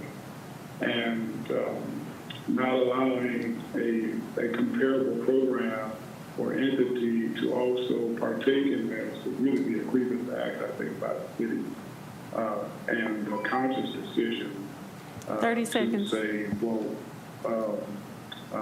we know that that's there, but we're going to give this a try. And again, a lot of those students in that other community don't have technology. Think about everything that occurred going into the pandemic. They didn't have technology. They didn't have internet. They didn't have any of those things. And I think for getting those students would really be a grave mistake. So I ask the city to consider moving some funds and allotting some funds to our program, as well as the program at Grace Chapel.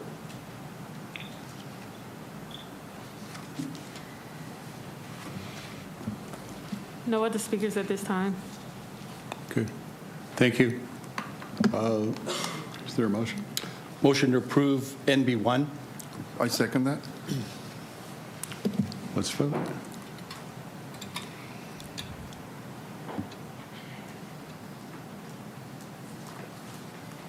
Thank you.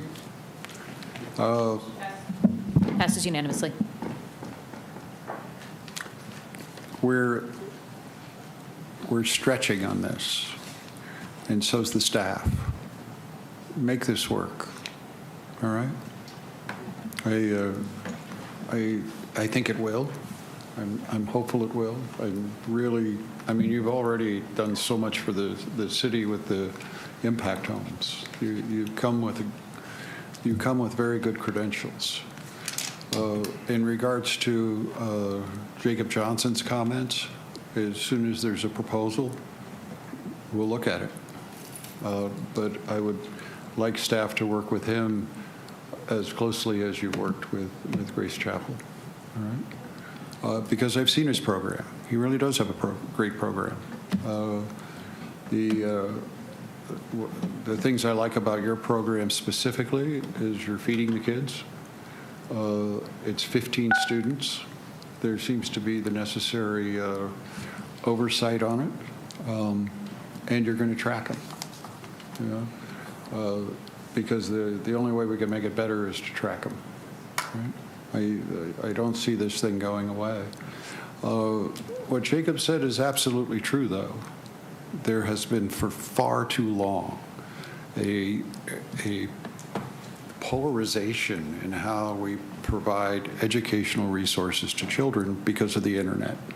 It is, we have to fix that. When do we fix that? If you recall, a couple months ago, we entered into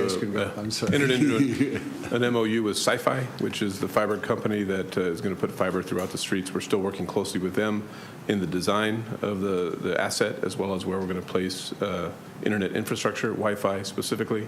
We have a continuing program to expand Wi-Fi in our parks, in the boulevard, other areas, including partnerships with the schools, as well as our camera systems for security. So that will all be integrated into that system. I want a completion date. Okay. I'll identify one for you and get you one. All right. Good. Thank you. Okay.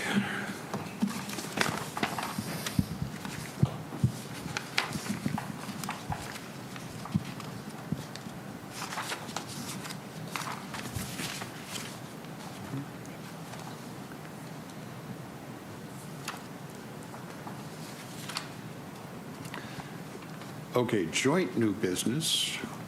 We'll hear the staff report from George Harris, Finance Director. There you are. I am. Hey, I saw your Porsche. You want to race? Yes. Okay. Is that a no? No, that's a yes. I don't know if law enforcement is here. I just want to be careful.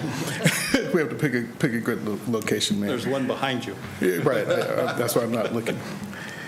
I will be fairly brief. This is an easy item to present to you tonight simply because it just makes sense from a financial standpoint. We have an opportunity with low interest rates to refinance some outstanding bonds that we have. Based on the economics, it looks like the net present value of the savings for the remaining term of the bonds is close to $1 million with a total absolute savings, cumulative savings about $1.5 million. It's a small issue. There's about $4 million remaining on this deal to be refinanced. Interest rates on the current bonds are 5.5% to 6%. We're going to refinance at 2%. And so it's going to yield quite a bit of savings for us. The idea is that rather than going out to the open market, we've gotten some quotes from some private bank placements, which is just a quicker process, less fees in the transaction, and they quoted pretty well. Mic up, please? I'm having trouble hearing. Should I get closer? Does that help? No, not you. We just we turned it down for the previous call. Oh, got it. All right, so with that, staff makes a recommendation to approve the site and facility lease, which is needed to be associated with the Public Financing Authority bond or refinance, the lease agreement, the assignment agreement, and overall just the granting the authority to the city manager to advance the final documents to complete the refinance. Once again, it's about $100,000 a year savings as a result of the transaction.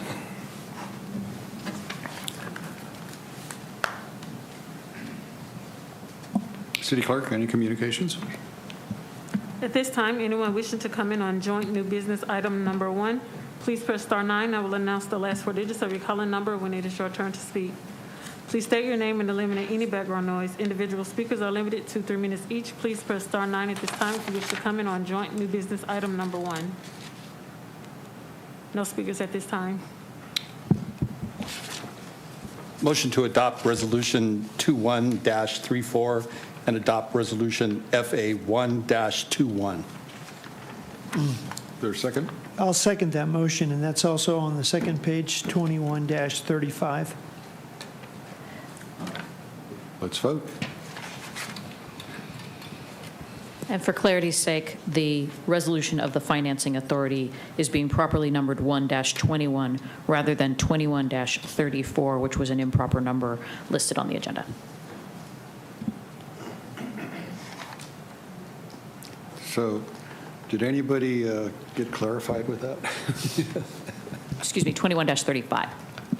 Correct. Well, I'm a lot clearer now.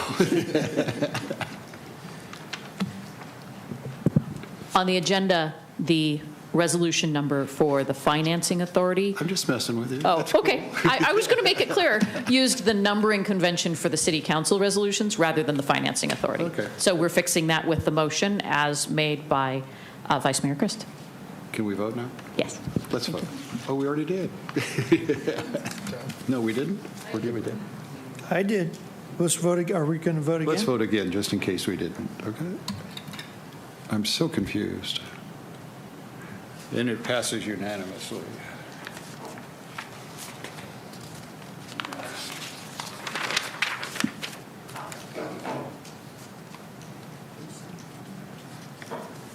Council, JCB 1. Oh, let's wait. Oh, JCB 1. George.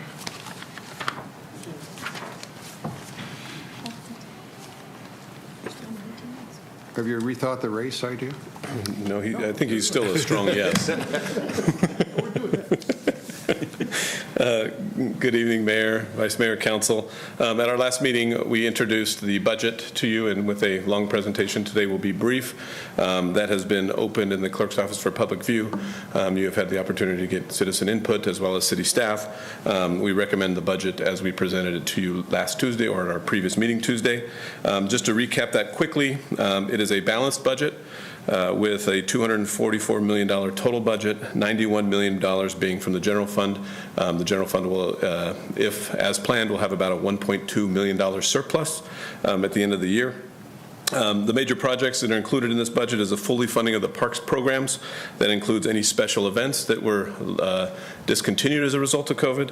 That includes all the programs and sporting events that we undertake on an annual basis. The LPAC season, which is coming out, which we're really excited about, which we'll announce later, as well as continued investment into MOA, as not only becoming open and operational, but additional staff to become accredited. Included in the budget is additional resources for public art as well, which we're excited about. I know Andy over at the MOA is very excited about.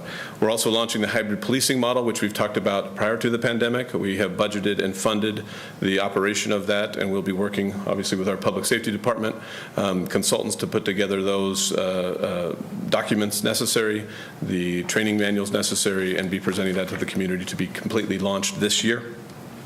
We have additional resources for homeless and illegal dumping or doubling our current investment in the community cleanups, which we have seen a proliferation of.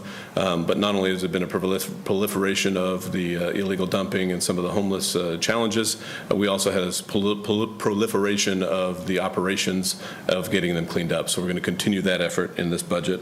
And we've created continued the investment or created the investment in a biotech lab at the incubator to increase jobs and opportunities from an economic development perspective in this budget.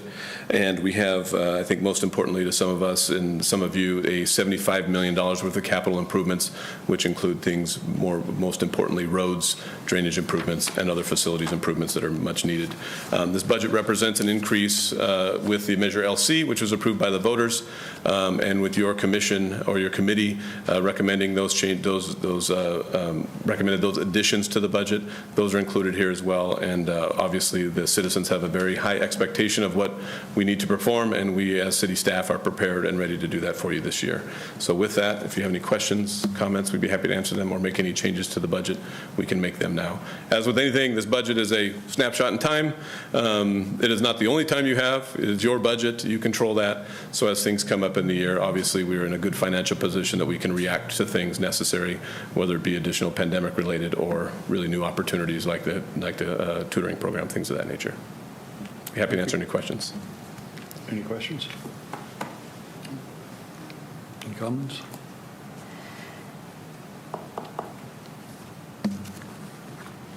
This might be the time. Today, Kid and I were at Els Grove's funeral. Els was the previous mayor in this city. And as I was driving there, I'm, running this constant narrative in my head, looking at different projects that over the years had been approved that are really bad. I mean, not stuff we would approve today. And, and I was thinking, because I was in a negative mood today, I guess, what were these people thinking? What was the staff thinking? Why would the staff do these things? And that got me thinking about when I first got elected. I went to a League of Cities conference. I don't know if you went with us then or not. It was before my time, but yeah, I was soon gone. after. Yeah. Everybody's gone and went. But Mark was there, and Mark, your predecessor, was there, and we actually went to the workshops, And 12 years later, I'm still working off of those ideas that we got in those workshops. And it occurred to me, we don't spend much money on sending staff to those events. And we don't really encourage staff to go to those events. And one of the reasons was, quite frankly, is Mark and I were the only ones in the workshops. Everybody else was on vacation at taxpayers' expense. I mean, let's be honest, that's what happens. But it seems to me that it's probably pretty easy to enforce that if people go to those events, that they have to attend the workshops. They have to get that cross-pollination that occurs from other cities.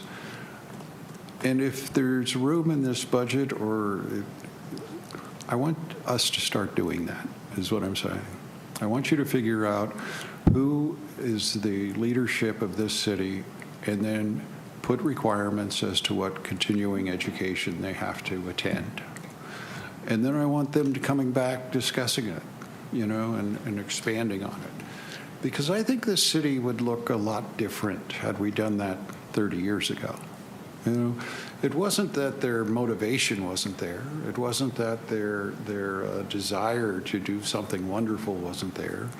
It was, the only way you can have vision to do things is to go see what other people are doing to provide that information, right? Mm-hmm. Am I make sense? No, the Boulevard came out of the California League of Cities workshop. So, and it was pitched to us. You had two choices. You could either invest in your downtown or let it die. And again, I know there's still some people that have some strong opinions about our investment in downtown, but those are the choices about. That's okay. Down. They're not getting a vaccination. They'll be gone soon. Got it. I think that we've done extremely well with our staff. Our staff, you look at everything that we're accomplishing, we lead the world, the nation, our area in every category that we've done. We should be teaching these other people how to do it, not let them teach us how to do it. Every time that I go to one of those classes, they're teaching stuff that is 20 years behind the tide. It's not something that is educational to me. So staff to go to those things, I think, would help to stay on top of. But if you look at what we're doing at the fairgrounds, we're looking at what other people are doing it, but we're doing it on our own. We lead it, the AVTA leads the world in the bus part. We're the only agency in the United States that is profitable. AVA QMD, we're the only ones that can do that. The fairgrounds, it's the same thing. I think staff has done a wonderful job staying ahead of everybody. I don't mind you continuing that education and going forward, but you guys are pretty good as it is. We appreciate that, and I'll brag about Shannon. She's actually going to be speaking at one of those events here shortly, so we pat her on the back and give her a proud moment. But you're absolutely right, and we agree. More training, more leadership training specifically for our next generation of leaders is absolutely key. We encourage people to attend, and the additional funding we'll put in there and identify and make sure that we can do that. I would like to see the plan. Okay. The we don't measure ourselves against other cities. We just measure ourselves against ourselves. Are we getting better? And I didn't intend to imply any criticism of this staff. I'm just saying, as I look at the place historically, we could have done better 20 years ago, 10 years ago. And we could do better today.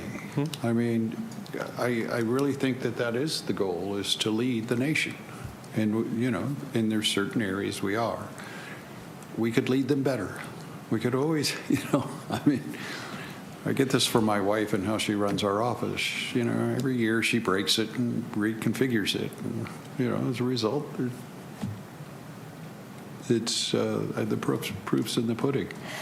The other thing I want to do is I want our directors, I want to have them learn better presentation skills. Not that they don't do good presentation skills, but we do lead the nation, and they need to be able to go on a world stage and present it with a level of confidence and authority that is easily attainable if we make the investment to bring people in to teach them.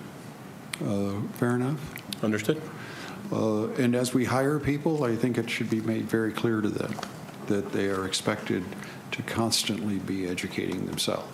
And that means you have to, I spent my life sitting in those hotel conference rooms learning how to do what I do. And I get a lot of people don't want to do that. But the people that rise up in this organization need to be prepared to do that. Fair enough? Understood. Good. Absolutely. And are you in agreement? I am absolutely in agreement. I think we do train and we do focus those efforts, but I think a focused effort with a plan, outcomes, and specific individuals identified would be a fantastic addition to what we're doing. Okay.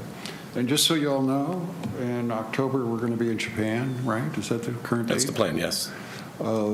I want a plan in place as to who's going, and I also want a plan in place that for community leaders that want to go, that are willing to pay their own way, that they are invited, and they save the date. This is a really big deal. We're going to be addressing the world on how Lancaster deals with the energy. Right? I also have found that those of us who were doing this a few years back, it shows in the work product that they have and their vision and what they're willing to accomplish. You got that when you went to that thing in, where did you go? Austria. Austria? Yeah, Austria. Where we won a world. Yeah. Yeah. First. So I just want to let everybody know that that's coming. All right? Yep, absolutely. Thank you. And once again, I don't know how you guys do it, but everybody else got killed by COVID, and we're doing pretty well, it looks like, right? We are in a good financial position, and we're going to hopefully put those resources to the ground in not only infrastructure but programs, for sure. Good. Thank you. Do I need to have a motion? We need public comment. Oh, public comment. At this time, anyone wishing to comment on JCB1, please press star 9. I will announce the last 4 digits of your calling number when it is your turn to speak. Please state your name and eliminate any background noise. Individual speakers are limited to 3 minutes each. Please press star 9 at this time. Caller with the last 4 digits, 7946. Please press star 6 to unmute yourself. Good evening, it's David Aber. Hopefully, before you approve the budget, hopefully you're removing Kensington until you bring it into compliance. It's been a failure. Let me know when we're going to Japan. I can pay my own way. That way, they'll know somebody. And you do have good staff members. I do have to commend them. I don't want to call them out by names, but since the last meeting, I had the pleasure to enjoy some very, very good people that have reached out to me, since the last meeting, actually do their job. And the ABTA is very successful. That was because Marvin Crisp is a tremendous leader, and he works with Macy and the people there, and they run their meetings and their operation with openness, transparency, and civility. And it's really a pleasure. I remember when I went to a meeting a couple of Aprils ago, I was very impressed on how they embraced me. They could see that the information I brought to them was very useful on some of the problems they were having on the buses. I wasn't compensated. I just kind of rode the buses and did some homework, and they reached right out to me and embraced me. So, they can become even better. So, hats off to Mr. Chris, who does a wonderful job at that agency, and that's why it's successful. Unlike what happens here, because Kensington's a failure. You can chalk that up to you, Rhett. You were out here, you said point blank, you were disappointed, and the mail was being tampered with. And that elementary wouldn't be very good with the paranoid people out here. So the mail is still being tampered with. There's an abundance of violence. So I'll bring this up now. On the 16th, at a community meeting, a senior veteran in a wheelchair was attacked in a community meeting by someone from Villa C that was in our Villa D. Okay? That's unacceptable. 30 seconds. There's a lot of crime out here so before you fund this place anymore, I think you need to clean the mess up, because the people you've had out here, no one ever heard of Daryl Doors. I've asked 60 permanent people and 50 in transitional. They didn't talk to him. He didn't knock on anybody's door.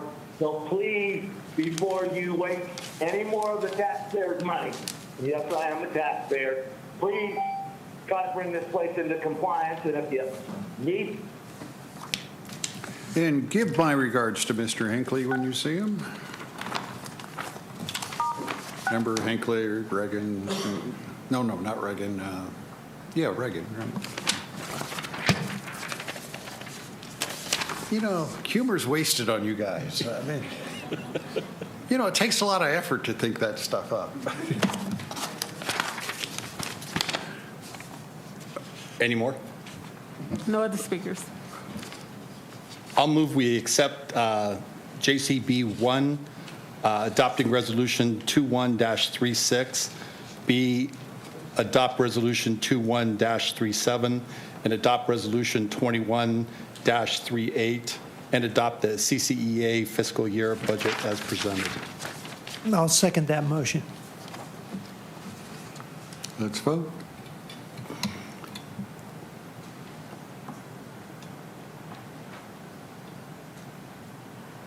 Kind of weird voting to approve $240 million. Wow.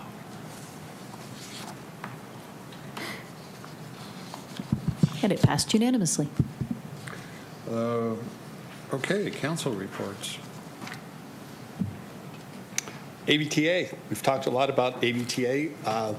We did a $120 million budget, and it was good. We talked about a lot of the grants that we received and how many buses that we're buying.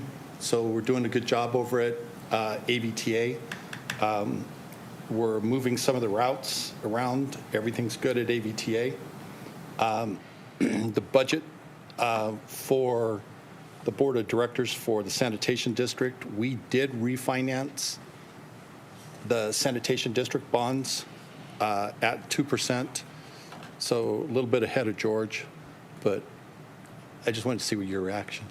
So a little bit ahead of them, and they saved millions of dollars doing that because they have it. I think Ken refinanced them last time at 4%. We're refinancing them again each time it drops. So we're doing that. Why did Ken get 4% and you got 2%? Explain that to me. That was a couple of years ago, and interest rates are obviously significantly down. Oh. So I recommend everybody refinance. Is 4% more than 2%, Ken? Yes. So we did do that at the sanitation district. We also told them that we're not having any rate increases, which was last year and this year. So we're moving forward with the old rates, and we're hoping that the refinance of the district will keep up with everything. So everything looks good at sanitation, ABTA, and ABA QMD. So, George, what are we paying? The refinance you just approved is approved at 2.1% with no strings attached. Well, I got to check the strings on that other transaction. Is 2.1 more than 2? Just by a little. There were other offers for less than 2%, but they had a lot of strings attached with them, with regarding no prepayment penalty or prepayment authority and so forth. So I don't know what kind of strings may have been attached to that other deal, but ours had no strings attached. The sanitation district has far more money than the city. They have in reserves billions of dollars. So, fair enough. Billions. Billions. Oh, yeah. Remember that? We got into that discussion. You recall? When you guys said that I didn't know where the decimal point was at? Well, if they're sitting on billions, why can't we upgrade it and use that water? We looked into, gosh, those guys are so stuck in their ways and they can't see the future despite themselves. They're all politicians. They would fail miserably in business. The sanitation. Yeah. Seriously, they couldn't make it in the business world. Mr. Bostwick, are you hearing this? Yeah, they're lost. Like I said, none of those guys could be running a public held company. No way. So, Chuck, could we get maybe just one of those billions? Thanks. That's a good one. Because they have such good, warm, fuzzy feelings for me. All right. Anything else? Yes, I wanted to just give a little update on Medical Main Street that we started meeting with the hospital leadership, with our staff. So we are hoping to groundbreaking probably in 2022. And we're going to meet, we have meetings coming up, so we probably next meeting I will give more update on that. And one other thing I wanted to actually, just as a comment, this marijuana operation, nobody knows that, but Marvin almost like delivered 300-400 people food every day to out there in the field. And just wanted to thank him. Like, nobody knows about it, but everybody should know about it. And a couple times I had to go with him. It was a hot day.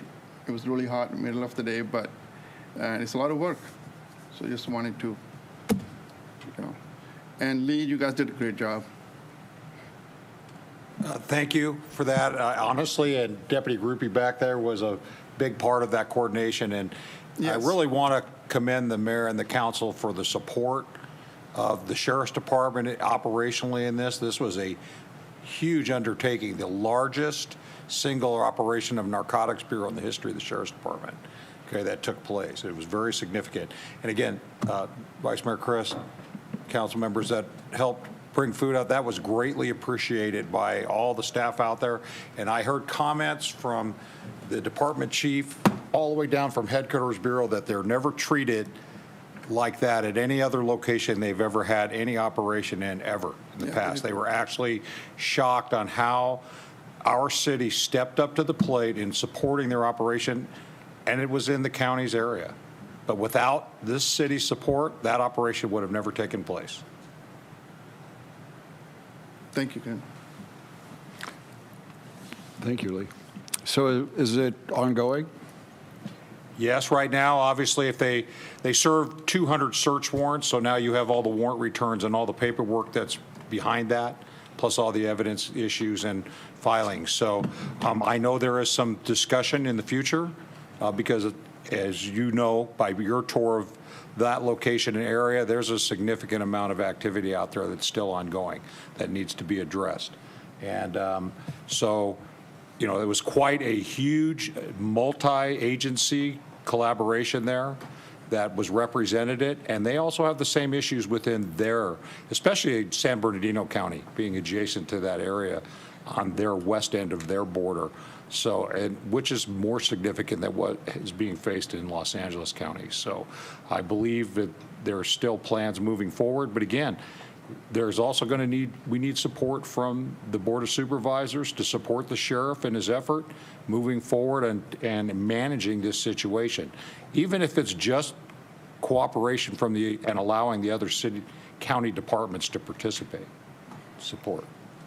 Chuck, is there any, it's inexplicable to me why the city had to use Public Works equipment 17 miles outside our jurisdiction. I mean, that really is inexplicable.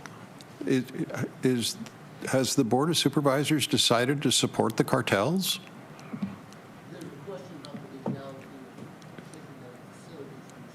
I'm sorry, you can use the mic if you want.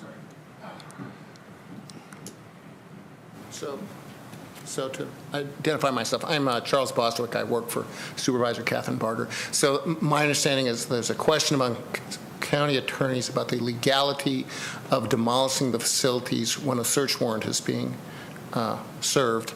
The supervisor has proposed a streamlining of the administrative nuisance abatement process. She's actually forwarding a proposal from county departments. That was up for a vote today. It got postponed for another 3 weeks. She's also proposed a $250 million boost. Excuse me, I'm a decimal point off. $250,000 boost to the Sheriff's Department budget to fund some more of these search warrants services. And we've also put $100,000 into fighting water theft. There was already money put in for extra patrols and extra hardening, we call it, of the water infrastructure, and she's put $100,000 into it. That was our own money, and that's moving forward without waiting for the vote. I understand that Catherine Barger is very supportive of this operation and of the Sheriff's Department in this. But what about the other four? Well, I don't work for them, and I'm not answering for what they're doing, but... Are they spending the money? I mean, she's proposed this. She's proposed this. There was not a vote today. They're waiting for some more information. They were not supportive of one of her proposals, which was to ask the state legislature to stiffen the penalties against some manners of cannabis operations. So, do we know if the cartels are making political contributions? I don't know. I mean, it just seems inexplicable to me that the cartels have such widespread support from our political leaders. How else do you say it? I mean, They have thousands of these grow facilities, thousands of them. How does that happen unless somebody isn't supporting it? I don't know. Is anybody asking the question? That was one of the reasons for asking the legislature to increase the penalties. My understanding is that a lot of this is due to Prop 64, which reduced the level of sanction for a illegal commercial grow operation from a felony to a misdemeanor. So no longer are commercial growers going to state prison. They go to jail. And the other four voted against that? No, they delayed a vote for another 3 weeks while we provide more information to them. She also put in a provision today in regards to water. Correct. And can you tell us what that was? So what was recommended by the county departments is that the county get authority to enforce some provisions of the state water code. And that's about the extent of my knowledge of the details of that, but give the county authority to enforce provisions of the state water code. Okay. I have a question. Did you call our staff and complain about our public works people burning the marijuana? No, I contacted the sheriff's department, complained about the sheriff's department burning the marijuana. Why? Because it was blowing into houses near Lake Los Angeles. The smoke was. Did we charge those houses? No. But I was told that there was a older man with a heart condition, and he didn't like his house smelling like burning marijuana. Well, I think that's legitimate. I think it is, but I don't know what they're going to do. Where they had it and where it was burning, and people were actually pulling alongside the road and parking in the smoke. So that is a cheap high. We need the support, Chuck. You can call us and ask us what we can do, but we need support. Understood, yes. Hey, could we take some of that and give it to people who get vaccinated? No, just a thought. And one of the facilities that they took down actually had drilled a well. And the well, they had taken it and they built 2 retaining reservoirs, and they were constantly pumping their own water. They didn't go out and steal it from other locations, but they were pumping it. It was a very, it was a good facility. They netted everything rather than put the visqueen over it, but they rolled the visqueen so you could roll up and actually aerate underneath the plants. It was a big facility, and it had over 79. So when we talk about there's over 900 actual sites, but each site has about 15 grow houses. Some of them have up to 80. So they're huge. Yeah, that's my understanding, yeah. And they're all over the place. They're in Acton, they're out on the east side, they're out on the west side. Each. And when the sheriff's department asked for the support from the fire department and from the public works, they were told no. How can we interpret that any other way than believing that our elected officials, and I do not mean Catherine, I mean Catherine is the exception to the 5, are not supporting the cartels in this operation? How is there any other explanation? They're trying to do it legally and constitutionally, any destruction of private property.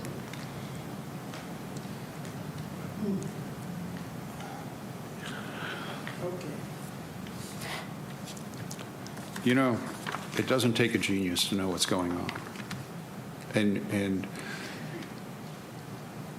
we're going to pay a horrible, horrible price by the time it comes to fruition. And if you have any question about that, just ask Mexico. Look at the murder rate in Mexico. You think that's not coming here? It is.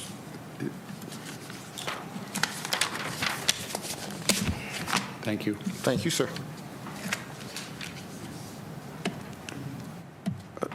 Where are we now? City Manager, say something uplifting. All right, I'll finish strong. But I do want to tell you this. I am incredibly proud that our city went 17 miles out of its jurisdiction and provided the tractors and provided the manpower to tear these things down. I'm incredibly proud of us for doing that. And I think Palmdale helped us too, didn't they? They did. I They mean, stepped it up. was Palmdale and Lancaster that this operation would not have happened but for our equipment. And I want to thank you guys for not taking cartel money, because if you had, you would have voted against it. I mean, that was just kind of a side way of giving a message. And we'll take credit. We'll take credit for it, and our staff appreciated being out there. But we had one thing: we didn't worry. We had no fears that our city council wasn't going to defend the constitutional rights of the cartel. So, just a side note. And thank you for letting me drive the tractor. All right. So just real quick update. We talked about illegal dumping a little bit earlier, and graffiti specifically, but just to give you a heads up, our team, we call it the Tide Crew, in June has been out there really working hard at getting the illegal dumps cleaned up. We cleaned up 3,900 locations, closed what we call Comcates, which are the reports, online reports, and spent 2,800 hours cleaning up illegal dumping. From a graffiti perspective, we cleaned up 900 locations, closed 600 Comcates, and spent 630 hours cleaning up graffiti. So it is, it is a challenge, and we would like to say our guys are out there doing a good job, but it is a nonstop battle. So with what we're doing with some of the hybrid law enforcement model, we're going to start putting some enforcement in illegal dumping, and try to see if we can effectuate change not only from education but enforcement, but also keeping it cleaned up as well. So we've got a strong effort at that. So I just want to give the heads up. Road work, paving at Sierra Highways going forward, grinding from Avenue K to 20th East and 40th. So avoid that location if you can. And then the Avenue J interchange improvements, which is phase 1 of the local streets, is going along well. We had a small hiccup, so we've got a delay there, but they're working aggressively and getting that paved up. Just a note on that section, there's going to be the landscaping is not going to be improved on the median. We're going to wait till the change improvements come to fully do the landscaping in there. So it won't be unfinished. It'll be waiting for phase 2. So just want to give the public and you guys a heads up on that. The parks programs, the summer recreation and registration program includes aquatic, is now open. So as of June 15th, we're going to be opening everything we can from a parks perspective, getting people out socializing. Included in that is Monday Night Bites, which is back on Mondays from 5 to 9. That is the food truck in Owen Park, so come on out and enjoy that. It's a great success. And then, of course, we have our fireworks extravaganza. Well, first of all, we got the concert that's coming Sunday. That will be our first kickoff of first using Jethawk Stadium, number 1, but 2, a kickoff from our post-COVID events. And then our 4th of July extravaganza in partnership with Palmdale. We'll have DJ Craig E.C. there, live entertainment, also the Rural Olympics featuring the council and the potato race. And the tug of war between Palmdale and Lancaster, which we will be putting together the winning team. And then limited tickets are available. It is a ticketed event, and even though it's free, it's ticketed for COVID protocol purposes. So we'll be identifying locations we send those tickets out to, and we'll have more details to look online where you can grab those. You want to go back to that tug of war part? It's my understanding that Palmdale Council declined. That's what I understand, No. yes. No. You're kidding. So did they have a reason why they declined? Said you're too big. They said what? You're too big. I heard it was elder abuse.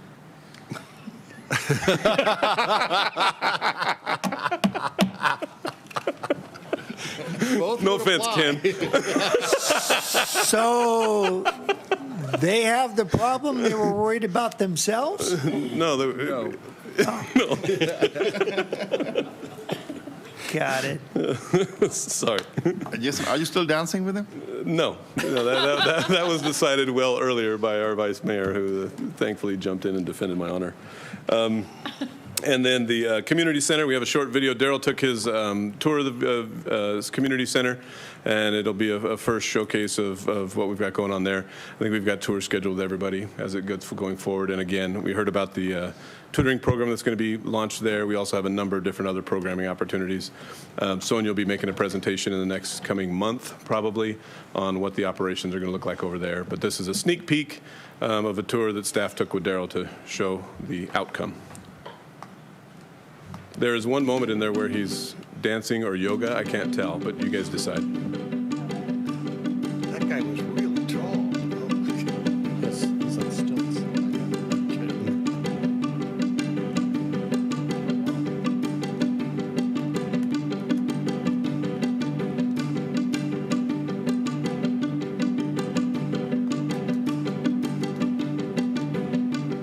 Hello, I am Councilman Daryl Doris, and I am standing in our brand new community center. We have 3 P's here that we love. It's called purpose, place, and passion. We want young people and anyone that would love to step into this community center to understand that your purpose, place, and passion will be found here in this wonderful place. We have put our blood, sweat, and tears in here. We have so many staff members that have spent countless hours into making this place a place of purpose, place, and passion where folks can find their dreams, folks can be inspired, people can come and just congregate and find a safe place. I think what excites me most about the center is that when we open our doors, we'll have people of diverse backgrounds, age groups, ethnicities, and whatnot, different interests coming to the center. And our goal is that when they come, they'll find their passion and their purpose when they enter this place. Through this process, staff engaged our surrounding businesses, our stakeholders, and surveyed our community in order to provide responsive programming and services here at the Lancaster Community Center. I want you to look at this valuable place, this wonderful place that our staff and our council and our great mayor, Mayor Rex Paris, has just brainstormed to put together for our young people. Thank you.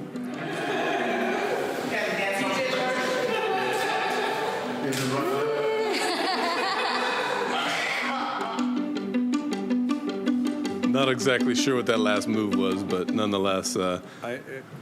Daryl can't do the dance-off with Palmdale. And then finally, I'll give a shout out to Sonia and her team, Julie Sikori specifically, on LPAC season coming.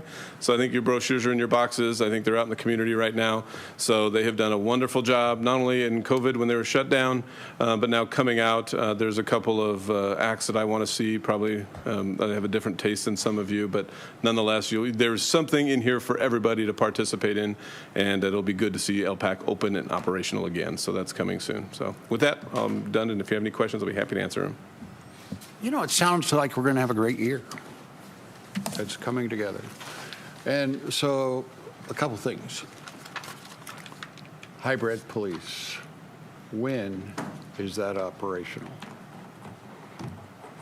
Mayor Paris, we've already done a lot of things incrementally moving forward to that. I mean, we could have a breakout any day. We've instituted a lot of infrastructures related to it now with the budget approval, some additional staffing that we're operating. We've already selected based on a concentration of crime data through IBM Watson as well as the Sheriff's Department data on locations to initially kick this off, and we're ready to roll here shortly. We have just a few positions to fill in the interim working with HR, and then we can roll things out very shortly. When is that operational? I want a date. It is operational currently. They're currently doing administrative citations, doing the necessary things associated with that. With the additional staff, we will then ramp up the magnitude of those. So there are certain things that need to put in place, training manuals, things of that nature. But within 2 months, I believe you're going to be ribbon cutting. From a vehicles perspective, fully staffed, hybrid police department will be operating 2 months from now. Thank you. That's all I wanted to know. We're excited about it. You should be. I'm really. That's going to be a paradigm change, and I'm excited about it too. There's an issue I want to talk about. You know, delivering marijuana in this city is illegal at the moment, at the present time. It's just illegal.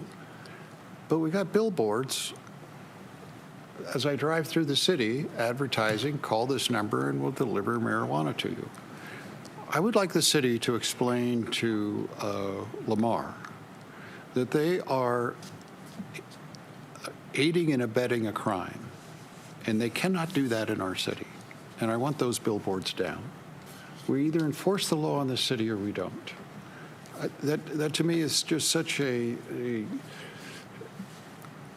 do I need to talk about it? I mean, isn't it clear we shouldn't do that? I mean, guys, help me out here.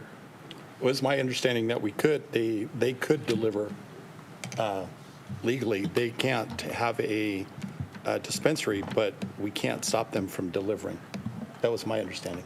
State law allows delivery into any city. They cannot operate their delivery business from inside of Lancaster, but they are allowed to drive into Lancaster to deliver. Okay, And that we so don't let me have the get ability this to right. stop that. They can put up billboards. They can. Is that just Major League stupid or what? I'm going to go with no comment. All right. So, but they can. I mean, does anybody recognize we're not getting the taxes?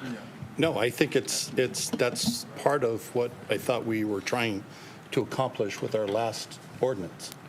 Well, apparently we got to change that ordinance a little bit to make it happen. Let's just do that. All right.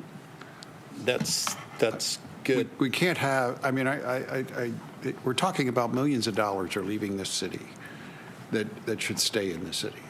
Am I right on that? I mean, I guess. Well, if you take the emotional, what I've been doing and explaining it to people is if you take it out, the emotion side of it, and say, we're not allowed to have a round table pizza in Lancaster, but they can deliver here. That's what it's saying. And they still profit from it. They still do everything, and the taxes go elsewhere. They're all going to Cal City right now. I want to fast track this. Okay. You know what I want to fast track? I believe I do. And if I have Next questions, I'll meeting. call you. Next meeting, let's fix it so that we can grab that income stream. Okay. And when we talked about it last time, you were talking about a drug treatment program. Correct. We're well on our way to developing something that's going to be quite innovative, and I'm really hopeful for it. I have that meeting next week. One of the best uses for the income stream off of that, I think. Okay. Yeah, I agree. All right, where are we now? City Clerk, let's open the doors. Okay. This is the time to address the City Council Agency Authority on non-agendized matters. Speaker cards can be found on the back table of the council chambers. For those who are joining telephonically or virtually and would like to comment on non-agendized items, please press star 9 at this time. I will announce the last 4 digits of your calling number when it is your turn to speak. Please state your name and eliminate any background noise. Individual speakers are limited to 3 minutes each. Please keep in mind state law prohibits the City Council from acting on items not listed on the agenda, and your matter may be referred to the city manager. Thank you. Caller with the last 4 digits, 7946. Please press star 6 to unmute yourself.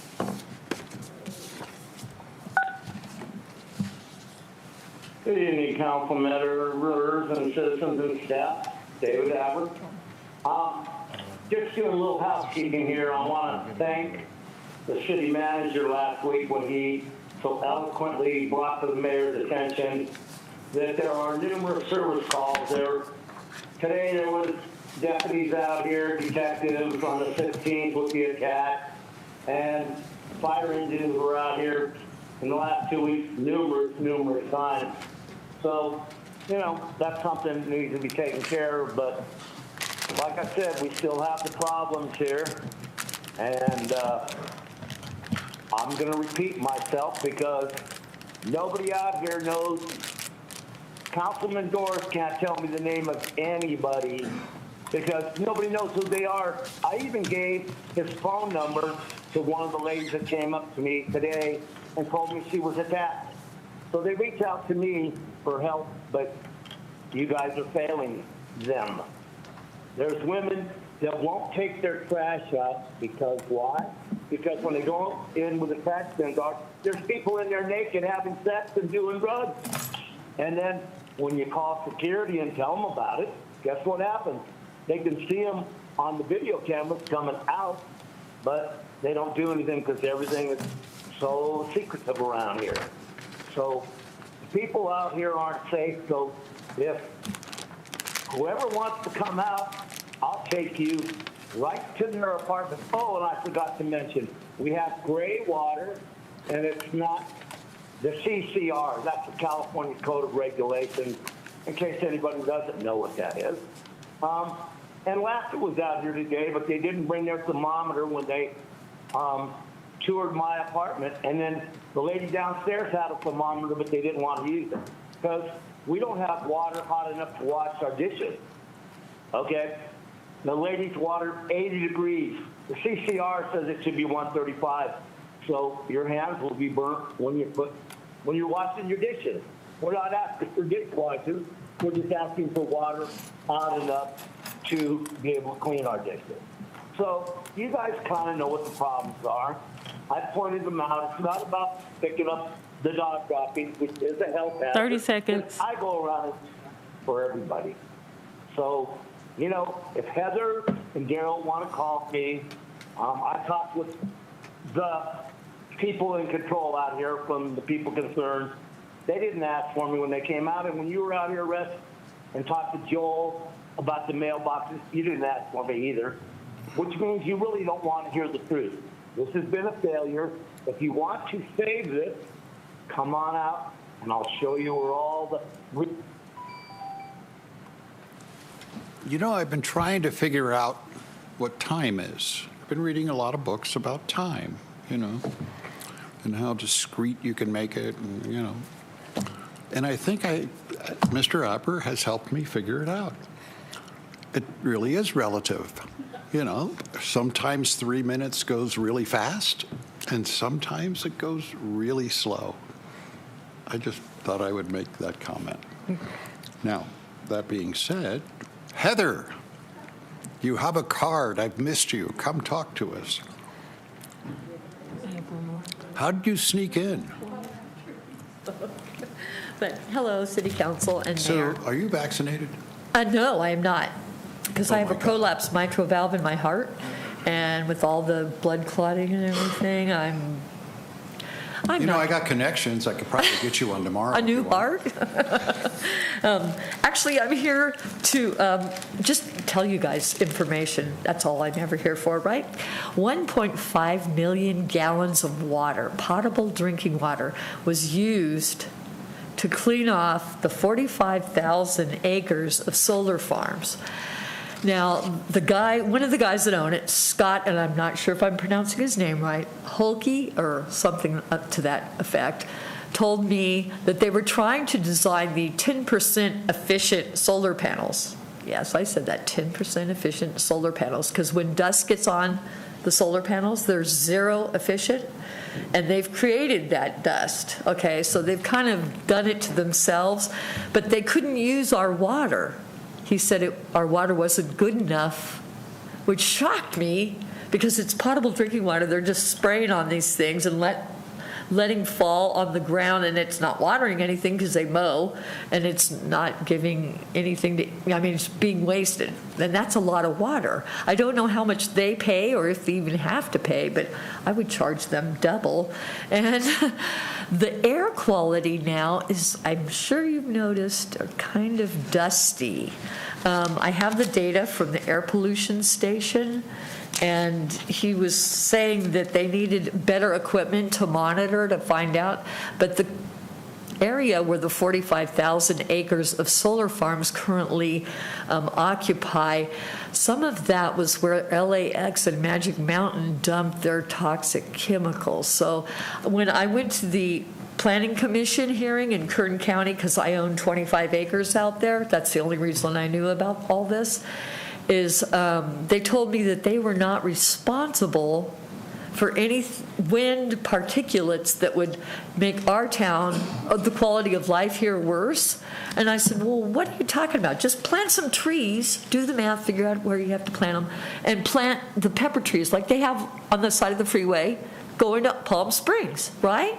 Resolve the issue of the wind and the dirt.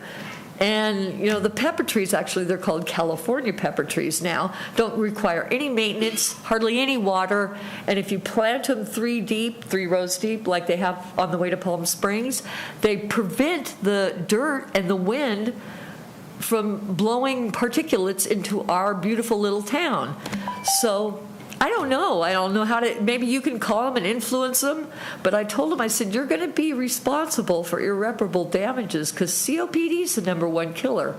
And if you're just disregarding the information, I mean, they said they weren't responsible for the air past 90th West and Avenue A, you know. And I thought, oh, so past that point, anything that passes our way is just our problem. I mean, I couldn't understand you. Oh, I'm sorry. You didn't get vaccinated, and you have to wear a mask. And no, I don't have to wear a mask, but I prefer to because. But if you got vaccinated and you didn't have to wear your mask, I'm not going to get vaccinated. Okay, I'm just not. Something. I don't abide by everybody else's rules because I'm not like everyone else. But if you didn't hear me, I said there's an easy remedy for the solar dust problem, and that's to plant the California pepper trees. Heather, your reasoning is sound, but it's just not true. Well, actually, let me finish. All right. The pollution comes from South Coast, and it comes from, which is the Los Angeles Basin, and it migrates over the mountains into here. And the pollution comes from the San Joaquin Valley that is polluted by San Francisco. Right. So San Francisco comes down there, and they both meet here. So a row of pepper trees is not going to stop that. It goes through mountains. No, I understand what you're saying. That's the majority of where it comes from. It doesn't come from the solar farms. It doesn't come from, there's very little pollution that is created in the Antelope Valley. The majority, 95% of the pollution is created in South Coast and through the San Joaquin Valley. It migrates here. Right, but it migrates through the, you know where the freeway on the west side, you know, Gorman, that little opening for the valley, that's where it comes through. And the wind picks up through that little valley, and when you have no vegetation, I mean, if you want to get a copy of this data I got from the air pollution control station. Heather. Yes. If you're not going to get vaccinated, what does it matter? Oh my gosh. I mean, seriously. I have allergies really bad, and I broke my nose. COVID's going to get you long before the pollution does. No, I've already had COVID, and it didn't get me. It's kind of like, whatever. I could make comments on that, but I won't. Thanks, Heather. Anyways, I mean, anything. Even though you're not going to be around when you take but probably longer than you. But I mean, the guy told me he was trying to design the solar panels the 10% efficient. I mean, do you all want something that's 10% efficient? Heather, you know that thing I was saying about time? Yeah, I know. 3 minutes up. But they're 0% efficient with the dirt on them. So. Thanks. FYI. Marvin is right, though. It really is from other areas. We have one additional commenter on the phone. Oh. Caller with the last 4 digits, 6358. Please press *6 to unmute yourself. Caller with the last 4 digits, 6358. Yes, hi, Council. Hi, Mayor Paris. My name is Stephen Updike. I'm a health educator at Tarzana Treatment Center. And I just wanted to take this opportunity to share with the community and council some of the healthcare services that we offer to the Valley, especially now as we're moving to reopen. So Tarzana Treatment Center in Lancaster offers, and Palmdale offers, an array of person-centered integrated healthcare. Integrated healthcare helps patients navigate linkages to multiple different issues they're suffering from. And we offer the primary care clinics both on Lancaster Boulevard as well as Palmdale Boulevard. They offer, their offerings include HIV services. We also do offer substance use treatment services at both inpatient, residential, and outpatient formats for both adult and youth. That's at our 10th Street West offices. We offer mental health services, counseling, even including telehealth services, sober living services throughout the county in several locations, providing transitional residential to independent living. And we also do take most insurance, including Medi-Cal and Medicare, and they have linkage navigators to help sign those people that need help sign up. And then we also do offer substance use and alcohol and other drug prevention services, which is the program I work in out of 10th Street West. I'm familiar with a few of you there. We've worked with Mr. DeRico a couple of times and feel that we're valued partners with the city and vice versa. The last offer I'm going to mention, or service provided, is new but very relevant right now, and that's Tarzana is offering COVID vaccinations to the public. It's by appointment, but it is open to the public. And I really salute you for your strong position in support of the vaccinations. With all that said, I don't have a number for the. Don't go anywhere. I got a question. I heard absolutely. I heard you guys have funding for needle exchange program. Is that right? I believe they're looking at that. I actually heard knowledge of that. I actually heard that you have the funding, but you're not doing it up here because you were concerned about the politics of it. Is that accurate? I do not know that that's accurate, but again, that wouldn't be within the knowledge I would have at my prevention program. I can certainly look into that and explore it. Because I would like to have that program up. I would like to have that program up and running in the city of Lancaster. I do not want people using. I mean, I would prefer they not be drug addicts. I would prefer that they get drug treatment. I would prefer that we deal with the addiction. But until they do, I don't want to hear another story about a 6-month-old homeless woman who was 6 months pregnant. I mean, she wasn't 6 months old. She was 6 months pregnant, going through the dirty needles trying to find the cleanest one she could to use. I mean, if you guys have the funding, let's get it up and running. Fair enough? I couldn't agree more, and I will actually speak to my coordinator tomorrow and see if that is in the works and if there's any barriers, and we'll put her in contact with someone to provide an appropriate answer. But that clearly is a foundational principle of harm reduction, which public health and our team supports fully. So I will respond with the number 4 vaccination appointments and any information I have on needle exchanges, and I will supply that to Mr. DeRico's office tomorrow.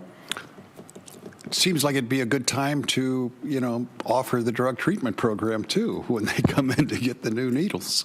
It absolutely does. That's exactly how it should happen, is in that interaction, education, and offerings of assistance provided in that same space that many of them accept when they're ready to. And that's how it is supposed to work. Absolutely. Great. Thank you. So I will provide that information tomorrow to Mr. DeRico's office, and I really appreciate your all's time. Thank you. Thank you. Is that it? No other speakers at this time? Good. I mean, not good, but. Okay. Council agency authority comments. Any comments? Then we will adjourn. The city council will, before I do that, that funeral kind of had me thinking about a lot of stuff today. One of the things I noticed was I saw a picture of Els cutting the ribbon on the council chamber, this building, when the first city council or the first city hall that was ever built in Lancaster. And I thought about all the things they accomplished. I mean, they accomplished a lot of stuff, the building. But at the end of the day, I'm looking at these the picture of him doing it and the rest of the council that was there. And, you know, I've been pretty involved in city politics from the inception, and some of them I didn't recognize. I mean, that's how quickly it fades. That's how fleeting it all is. And, you know, the only thing that really lasts is how we change the fabric of this city, how we improve the fabric of the city. And none of us are going to get credit for it. I mean, you know, it's fleeting. But, you know, 10 years from now, they're not going to know who I am. They're not going to know who you are. But what they... Roundabout. He's got a point there. Other than Marvin's roundabout, which, quite frankly, I mean, I don't know who Jane Reynolds is. You know, Jane Reynolds Park. I mean, I don't know who that is. I don't think anybody knows anymore. But those people did change the fabric of it.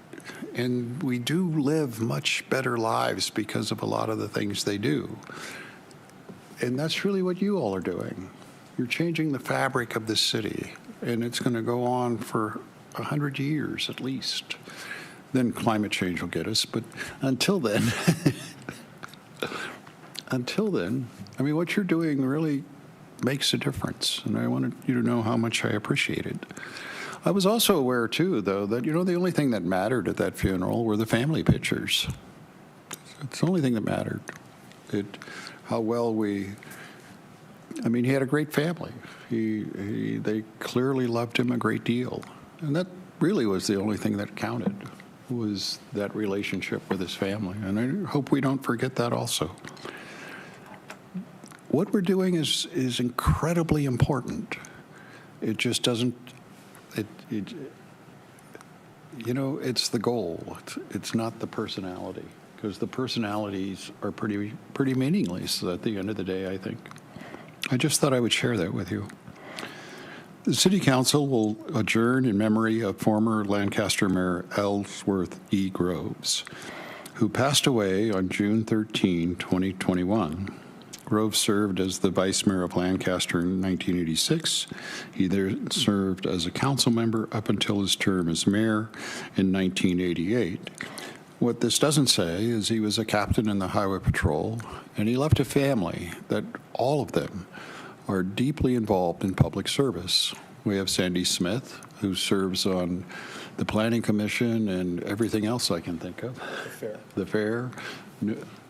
They are a family of service.